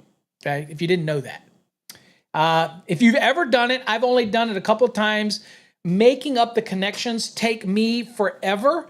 You got better at it, but I don't just do it every day. So when I did it, I was like, this is too much work. Okay. And I know guys that do it all the time and they're like, no, Paul, this ain't nothing. Not my thing I want to do. I'm just saying. All right. Now, Class 2 Division 1 fittings and boxes that are going to be used in these locations. Okay. So assuming you have the wiring methods, right? and you're going to be installing in the location. And we can go look at the list because that's not an all-inclusive list of all the wiring methods. We can go look at that. But now we're talking about fittings that are used on these wiring methods and connected to these boxes. It says Class 2, Division 1 fittings and boxes shall be provided with threaded bosses for conduit connections or cable terminations and shall be dust tight. Okay, so looking at your fittings, making sure that they're listed for the location. Obviously, if you're using them, you have to use all listed fittings with the listed wiring methods. If this wiring methods, okay. Ari's working with some MI cable right now. Awesome. You love it? Is it the best thing you ever, I just don't like all the pieces to it in the fragility. Is that a word? Is that a word? Woo, woo, woo, woo. Big dog. Is fragility? Dude, I made my own word up today. Fragile and agility, fragility. Dude, hashtag fragility. Paul just made up a word. If I had Grammarly connected today, they would probably say, what the hell are you making up words for? All right, anyway. So in this case, fittings and boxes containing taps, joints, or terminal connections, or those that are used in Group E locations, okay, shall be identified for Class 2 locations, okay? Make or break connections, that type of thing. We need to make sure that the equipment, in this case, it's demanding that it's be a Group E type location rating on that piece of equipment. And it has to be a Class 2 location identified product. All right, real quick, let's just go look at it because I said I was going to do it today. I want to look at this one. So just to show you that there are other wiring methods. So this is 502 or 502. Come on, say there ain't no O in 502. It's 502. Okay. So here's Division 1. So here you go. Here's your threaded. That's what we just looked at. There's your MI. And of course, you have restricted industrial establishments. So again, you have to quantify that this is an industrial establishment. So that's why we show it as these are the general ones that don't matter what the establishment is. But if you have a restricted, means restricted access only to persons that are allowed to be there under restriction, things like that, then you have other options. You have MCHL, right? Let's see here. And again, all about the terminals. The fittings have to be rated for it to keep from gas transfer or accumulation of dust transfer. Let's see here. You've got your optical fiber stuff.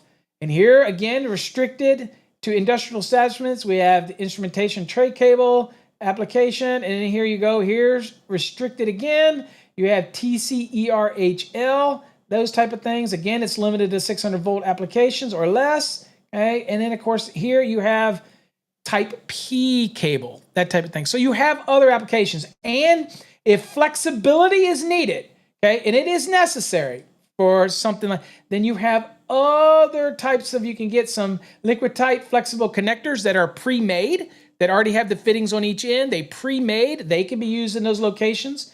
Okay, you can use liquid tight flexible metal conduit with listed fittings, okay, as long as you follow the bonding requirements in 502.30, okay, so you got to do a little something extra. Can't allow the liquid tight flexible metal conduit to suffice for any bonding, so you got to do a little something extra, a little something, something, right, a little something, something, all right. Interlocked MC that has an overall jacket suitable of polymeric material, so like a PVC jacketed MC, okay, that's an interlock, PVC jacket, that may be acceptable. But again, then you're going to have fittings on the end, and those fittings are not just normal MC fittings. So just because I might say, oh, I can use PVC jacketed MC in there.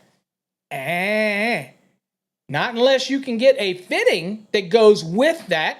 And we're not just talking about a normal wet location type PVC polyolefin coated fitting that is designed for use with a PVC jacketed MC. No. I have to make sure that I have a fitting that's going to be used. It is listed for use in a Class 2 Division 1 location to go and work with my PVC jacketed MC. So I do have some flexibility options, but I'm still going to be limited to the fittings, okay? Because the fittings are designed to not allow the combustible dust or anything to get through, things like that, right? You get what I'm saying. Y'all get what I'm saying, all right? So there you go. So that's the different, and again, there you got other different options depending on it. Again, it's not brain surgery.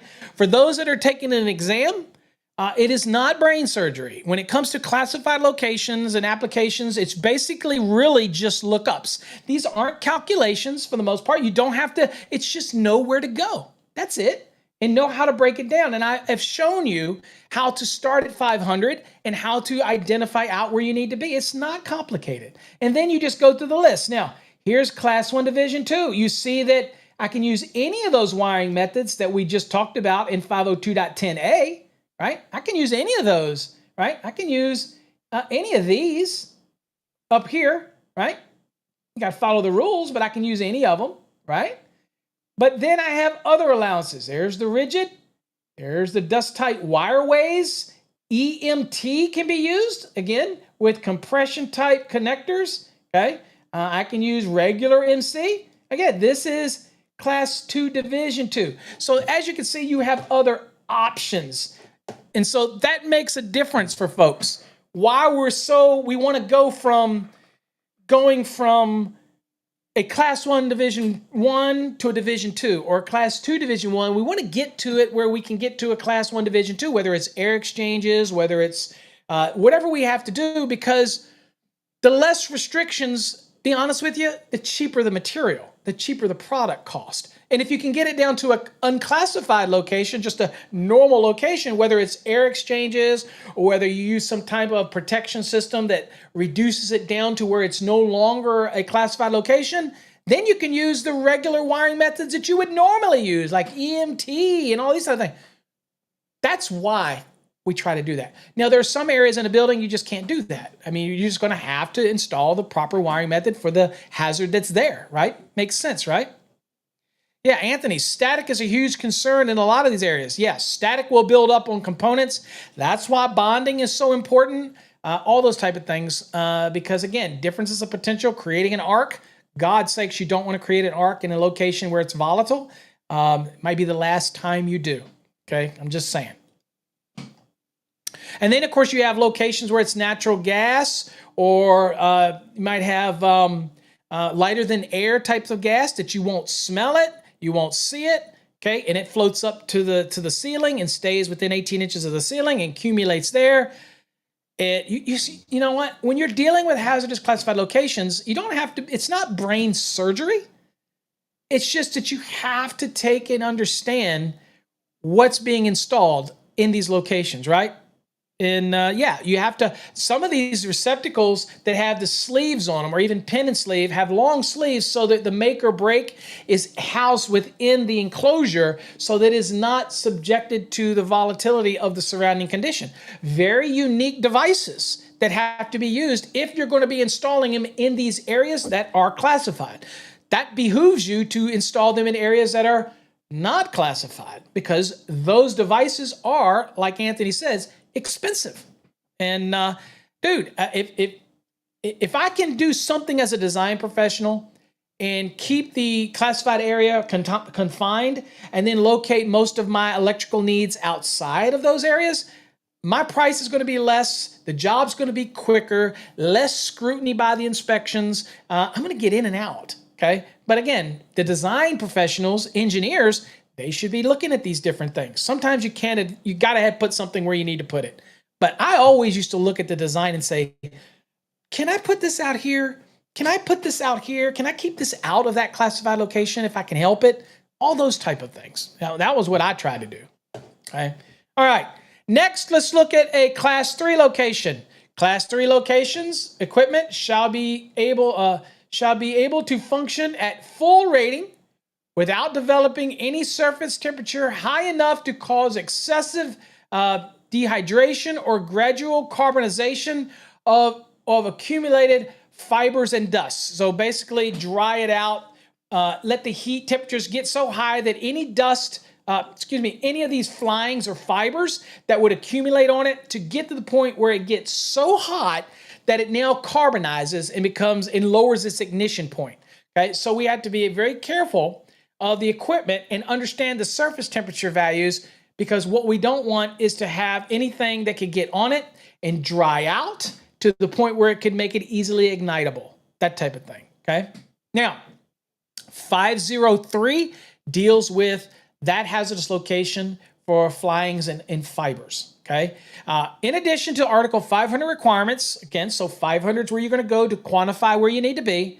It says wiring and equipment in location designated Class 3 must be installed in accordance with the provisions of 503. Okay.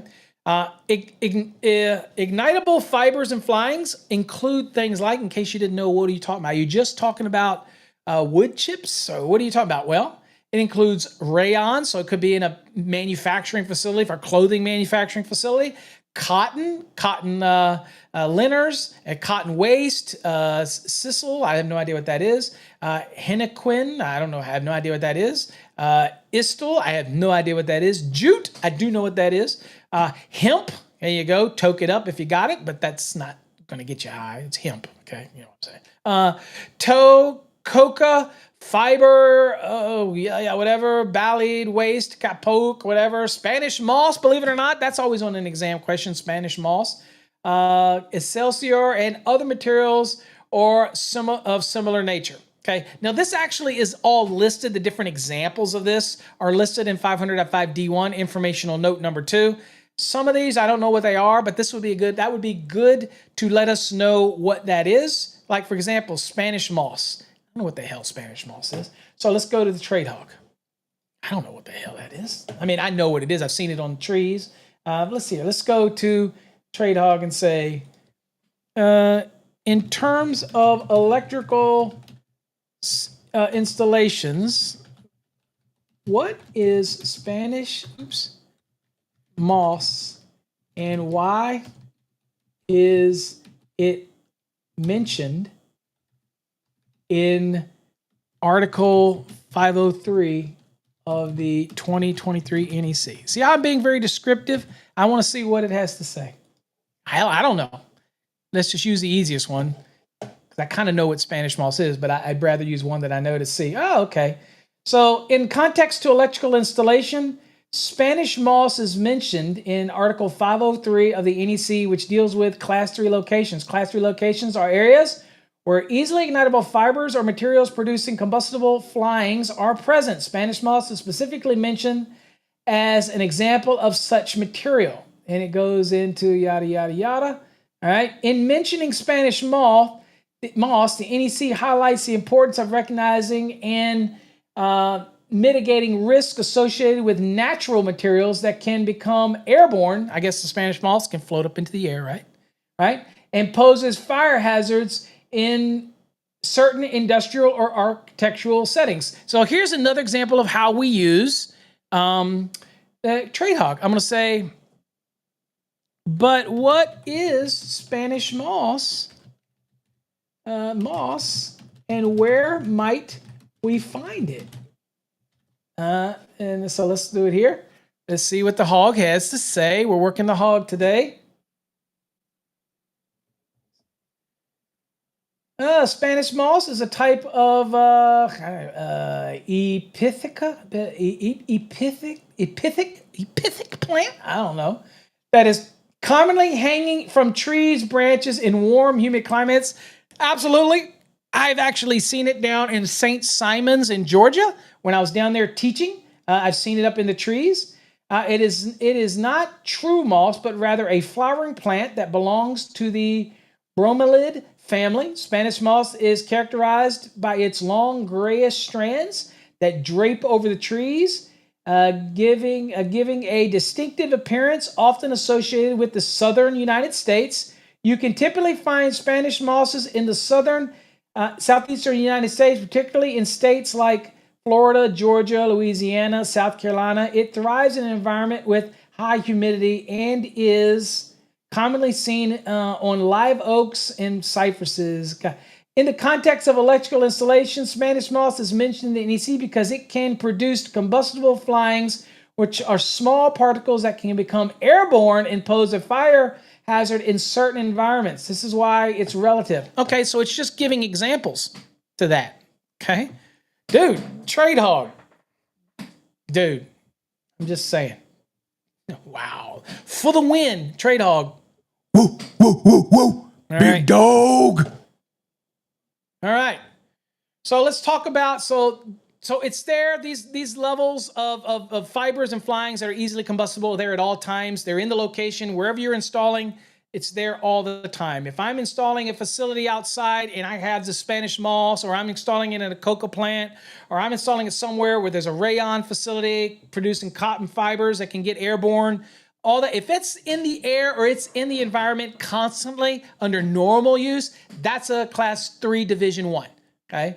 Now, class 3 division 2, equipment listed and marked in accordance with 506.9C3 for zones 20, 21, 22. Okay, there you go. Another tip. Zone 0, 1, and 2, class 1. Zone 20, 21, and 22 can have context, okay? Can have context to class 3. So what does that tell me? That tells me zone 0, 1, and 2 is specific to class 1. Zone 20, 21, and 22, I told you the tip earlier to remember the 2, okay? Okay, well, now we've learned that it's a broader. So that means those zones pick up the other types of classified locations. So 0, 1, and 2, class 1. 20, 21, and 22, class 2 and class 3 applications specifically. All right? Learning new stuff as we go. Now, class 3 division 2 locations, okay, of ignitable fibers and flyings are stored or handled other than in manufacturing process. Okay, so the manufacturing process obviously is going to be class 3 division 1 because it's going to be producing at any given time. We're talking more about division 2. We're talking more about storage or handling areas, or where they may stack the stuff. So you could have where they produce it and then they take it to a separate part of the room or the building, that there is where they handle it, they store it, and things like that. Okay, so that's going to kick it into a different division. Okay, and again, bonding and grounding requirements, depending on what you're using, again, dot 30, A and B. Okay, again, remember that dot 30 is our grounding and bonding directive point, the holy grail, if you will, for grounding and bonding within the hazardous locations that's going to end up sending you other places that are more germane in Article 250, right? All right. Wiring methods in Class 3, Division 1 and 2. Okay, so we're kind of rounding it out here. This is the last slide. It says Class 3, Division 1 and 2 luminaires for lighting, for fixed lighting, shall provide enclosures for lamps and lamp holders designed to minimize entrance of fibers and flyings and to prevent the escape of sparks, burning material, or hot metals. Okay, any filaments that burn out, anything that were to burst, they got to be contained within the luminaire itself. Each luminaire shall be clearly marked to show the minimum permitted lamp wattage without exceeding the exposed temperature value of 165 degrees Celsius, 329 degrees Fahrenheit. Very important. So luminaires itself, you don't want to overlamp it, overwatt it, because then it generates more heat, more watts. Watts heat generates more. So it has a threshold. So it's very important in these areas because, again, the restrictions are a lot less than it would be in a class 1 or class 2. This is class 3, a lot less restrictive. But when it comes to the luminaires, the lampage, you want to make sure that the lamping, things like that, you're going to make sure that it's not going to be overlapped and generate more heat than what the luminaire can generate, and could cause a problem for surface heating, which could cause a problem. It could heat up any of these fibers or flyings that land on it, that accumulate on it, that type of thing. Unless the requirements of 503.10b2 are met, Class 3 Division 2 location wiring methods shall comply with 503.10a. Okay, so let's go real quick and end this part up by looking at the different types in 503, because we've looked at all the other ones. So let's go on and see what's different about 503. So here's the wiring method. Okay, so what do we got? Here's your wiring methods. So class 3 division 1, all right, rigid intermediate. Notice this right here. First introduction, PVC conduit, okay? So this is still a class 3 division 1, but again, it is not the same as what we would have in a class 1 or class 2, right? So PVC is introduced in here. RTRC, resin type of conduit. intermediate metal conduit, EMT, dust-tight wireways, MC cable, MI cable with listed terminal fittings. Why you'd want to mess with MI, I don't know, but you do you. Boo. Power limited tray cable, okay? Power limited tray cable with the ER classification. Instrumentation tray cable, same with an ER. ER again means that it can extend out of the run to a piece of equipment or jump from tray to tray with minimum length distances, not more than 6 feet. Okay, that type of thing.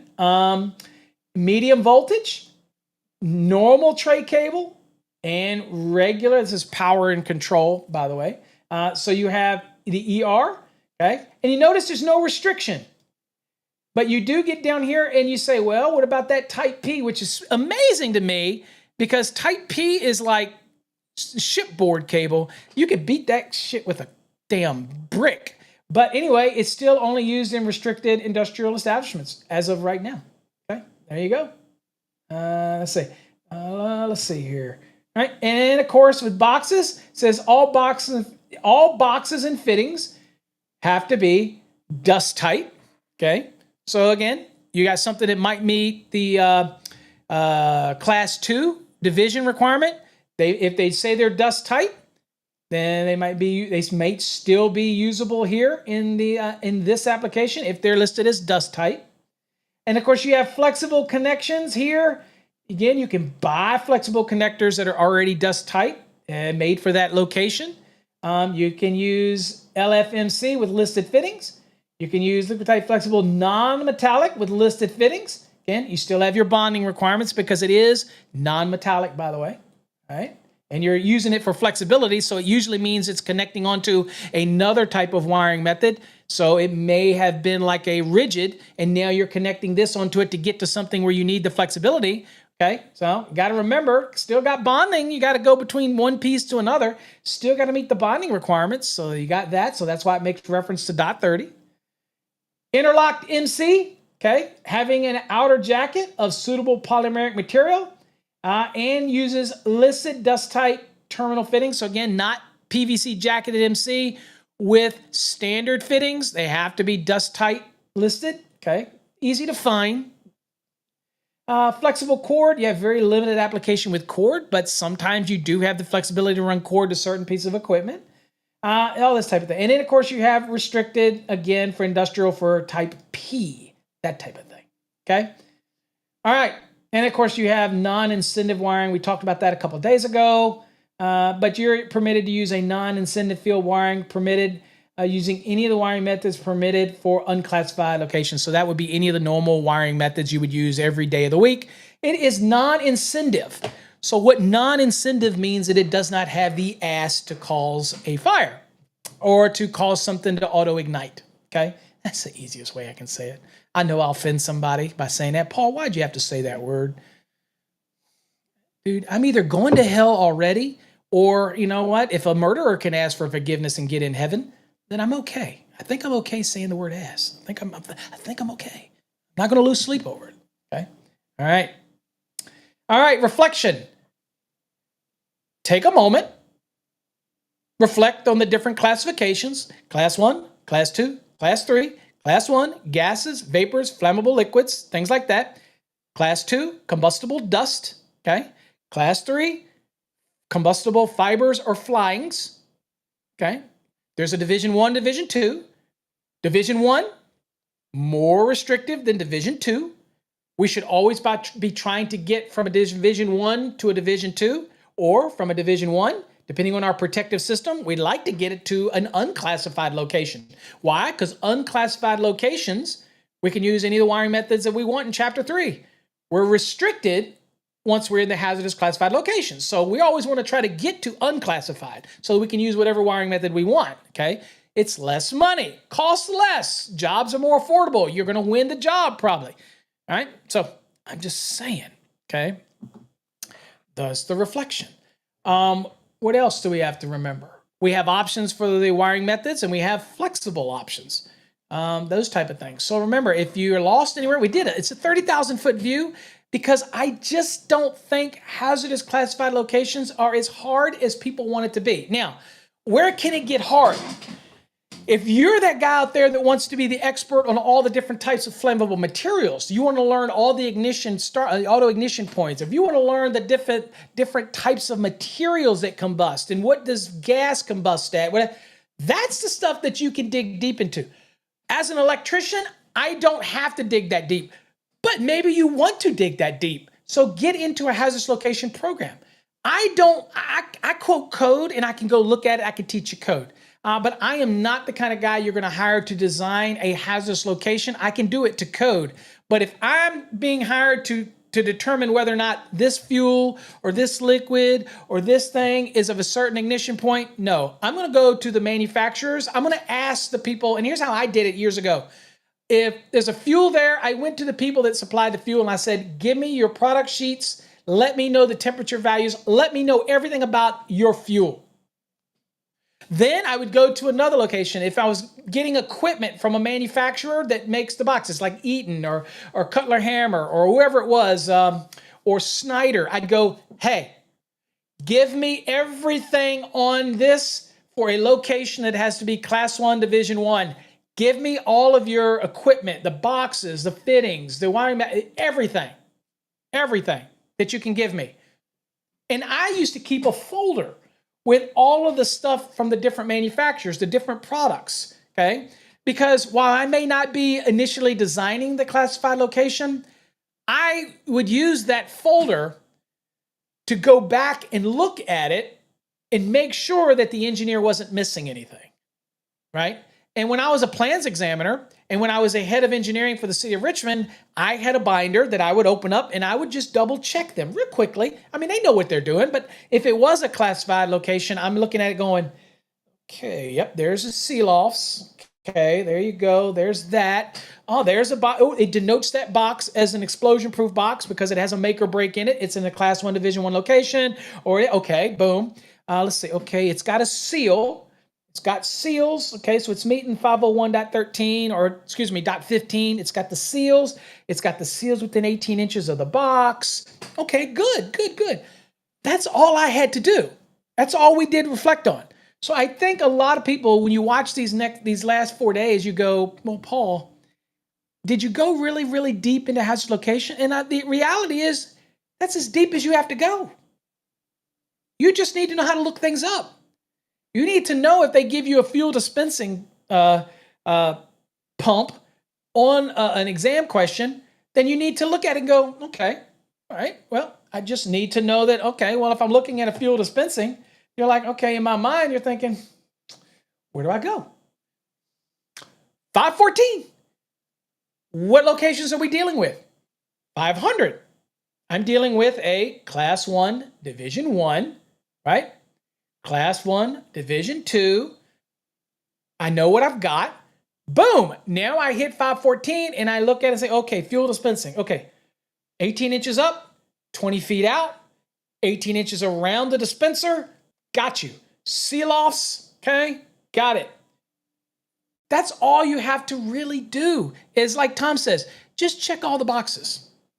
Now, what I used to do also is funny you should say that, Tom, as I developed checklists, and I don't even have them anymore. I wish I could find them because it's been years since I worked for a municipality. I used to have boxes, checkoff boxes that were laminated because I'm big on that, right? Y'all are in our program. We have those laminated. You can laminate your calculation forms, the different forms for single family, multifamily, and commercial. I used to get laminated my checklists. And I would create checklists. I had one for hazardous locations and I basically just would check for seals, check, and it would have the code reference. Work smarter, not harder. And then I'd keep that in my file when I was doing a hazardous. It was checklist. I'm a big checklist guy. I'm a believer in it, that type of thing. You can create your own. You can ask TradeHog. Let's just see here. Let's go to TradeHog real quick. Let's see here. Let's see. Can you create me a checklist for all the things I need to look for when I am reviewing an electrical plan that is for a hazardous I don't know.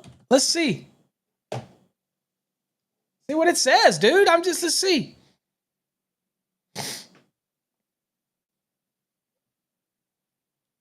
Let's look and see what the hog says. I don't know. You also see this right here, guys. This also is a nifty little, when you click this allows you to attach an image. For example, I haven't showed people this before. This is something neat, guys. I want to show you this. So I'm going to attach an image real quick just to show you. Let me just find an image and ask it to tell me what I'm looking at. All right, so I'm attaching an image. This image is a picture of surface-mounted luminaires. And I'll go back and look at the checklist here in a second. But I'm going to ask, I'm going to say, can you tell me more about this image? This is a neat feature with TradeHog, guys. Now watch. I attach the image. Try here. You can't see it, but I'll just do it. I'm just playing around with the hog here. Oops. All right. Didn't go. Got to click it. It didn't accept it. All right. So the image shown is a before and after comparison of a lighting fixture upgrade. Before, the left side features a traditional dome-shaped ceiling light fixture with a frosted glass cover and metal trim. This style is common in many homes, provided a softer, diffused light. After, the light on the right displays a modern flush-mounted LED. Dude, this was just a picture. That's it. Let me show you another one. Let's see here. I'm going to show, let's see here. I'm going to find, let me see if I can find a picture.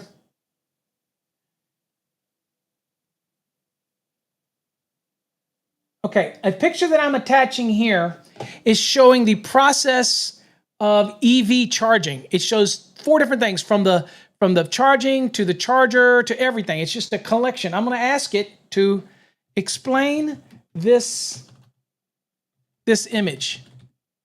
Okay. Now this could also be you taking a picture of the nameplate on a piece of equipment. You could use it to take a picture and ask it something about a nameplate that's in a panel. You could take a picture. You got to do a picture. You can't upload a document yet, but you could take a picture of instructions in a manual or something and use the picture, and it can decipher it. It'll try to do it. Okay, so it's not going to work every time, but let's see here. So and remember what I uploaded was a picture that shows the steps in an EV charging. I think that's what it was. Okay, let's see what it shows. Oh, I got to click it. Sorry. Many people don't even know we have this feature. It's looking at it. It's thinking. All right, look what it says. The image explains how to, oh, that's right, excuse me. I'm sorry, the picture was interlocked. How to go from a panel to use an interlock kit in order to do a generator, a portable generator for a whole house, how to use an interlock and how to do it. It showed the different pictures from the panel to the interlock kit to all that kind of stuff. So here's what it says. It showed utility power. It shows the home generator panel. It shows the interlock kit. Close up the interlock kit, shows the installation of it, that type of thing, all this kind of stuff. Now, I'm going to say, can you, watch this, can you show me, or can you provide me the NEC 2020, hold on, let me do this way. The 2023 NEC code references based on the image. All right, I'm just going to, let's just see what it does. See how I'm feeding it?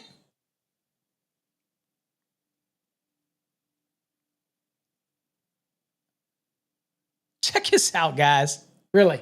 All right. NEC, it's talking about transfer equipment. That's the 702. It's talking about the interlock kit, 702.6 transfer. It's talking about the generator, 445, the connections. Okay, it's talking about backfed prevention. That's the 705, interconnected systems. Okay, talks about the receptacle in 406, where the location is based on the illustration.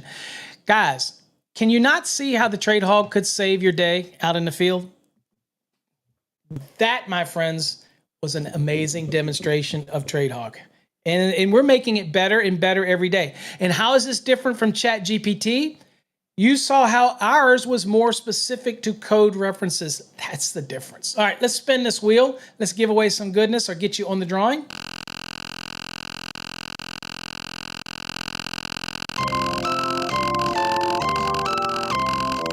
That was a great example of Trade Hog.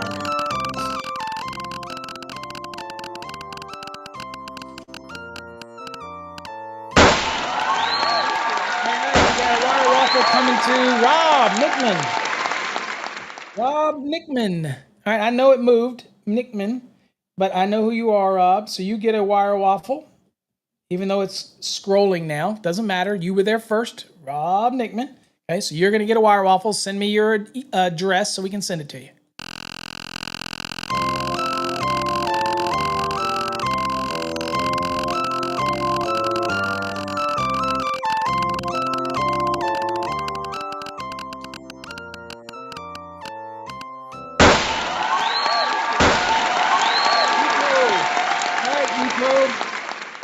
You are in the drawing for conductor length card. All right. Congratulations on that.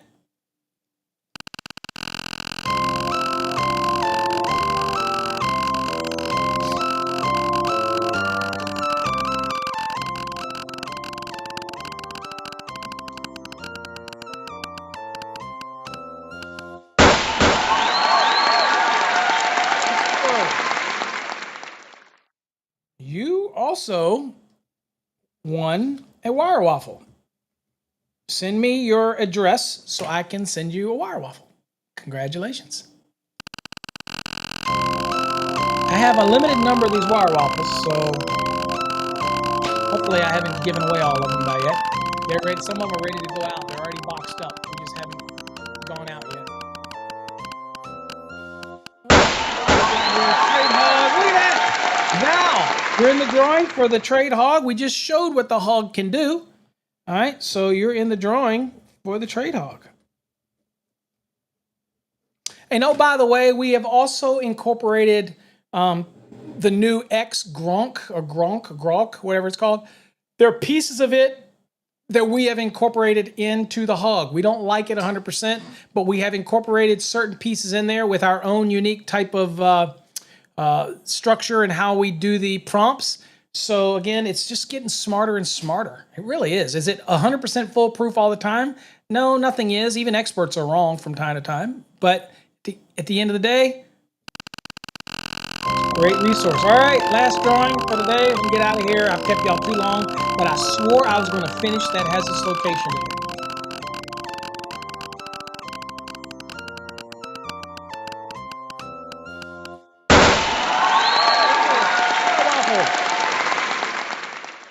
All right, David Carter, send us your address so we can send you out a wire waffle. For those that don't know what a wire waffle is, this wire waffle allows you to take up to 16, 14 twos or 12 twos through a single 2.5 or 2.5, 2.5, however you like to flavor it, KO in your panel, and you can take them all through one, and it gets around the violation in 312.5C, which they love to do out in Arizona. Get you around that. It is listed, UL listing on it, perfectly fine. It is not considered bundling, those type of things. So again, it allows you to get around the 312.5 issue that people have been crying about for years. Okay. All right, folks. Thank you all for joining me today. Hopefully you got something out of it. Again, I'm sorry. I kind of rushed hazardous locations. I had a lot of drop off. We have less people following today. Not as many people stayed here. So I get it. I was probably very generic today. But hopefully you got something out of it, and you'll join us for Monday, where we'll have another coffee hour, special edition, Memorial Day edition. And we will have a special day, a thank you and shout out to all of our soldiers and everything like that. So enjoy your weekend. Be safe. Share it with family. Until next time, folks, stay safe. God bless, and we'll catch you on an upcoming episode of Coffee Hour. Oh, by the way, you can watch the replay today at 5. Peace.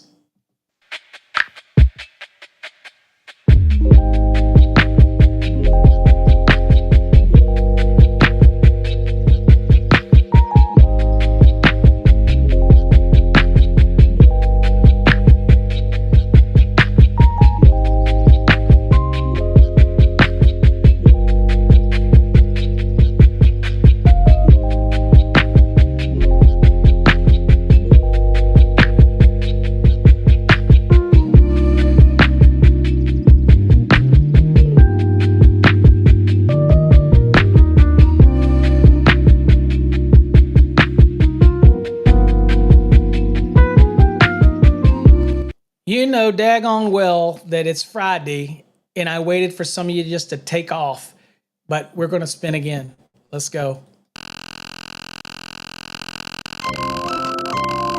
Another giveaway. Let's go.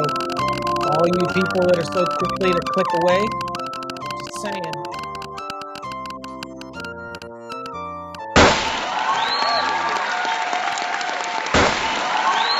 I think you already have, but you're in the line for the promo card. Adam, I think we agreed to send you one anyway, didn't we?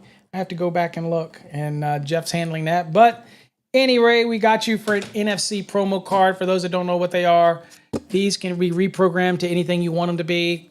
Tap a card, tap a phone. Amazing. And they're thick. That type of good. All right? All right, another drawing. Let's go. It's Friday. Pays to hang around. Pays to hang around.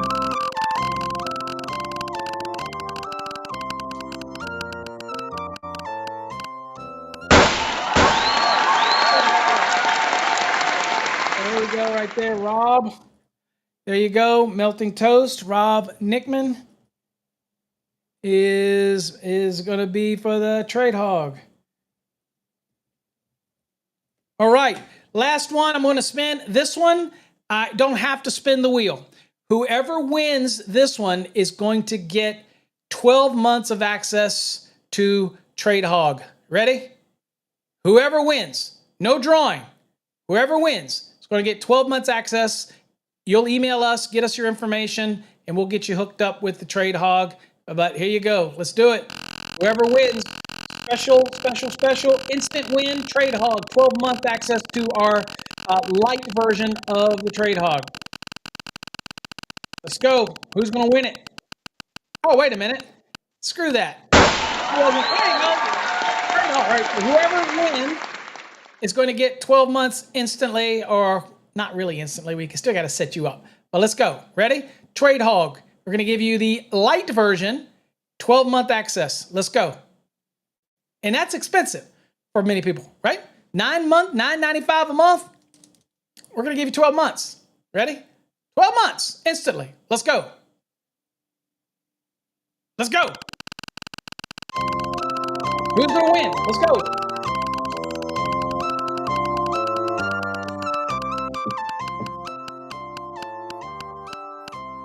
That is a $120 value. Let's go. Rob Nickman. Boy, you're on a roll there, Rob, because you got the drawing for the basic and you just won the 12 months. So Rob, reach out to us. We'll get all your information. Email us, gopaulabernathy.com. Get us all your information, Rob. We will get you set up for Trade Hog. All right, folks, I am not coming back on this one. God bless. Till next time, stay safe. We'll catch you on the next episode of Coffee Hour Monday. Let's go. Maybe I'll have some more of those instant giveaways. Who knows?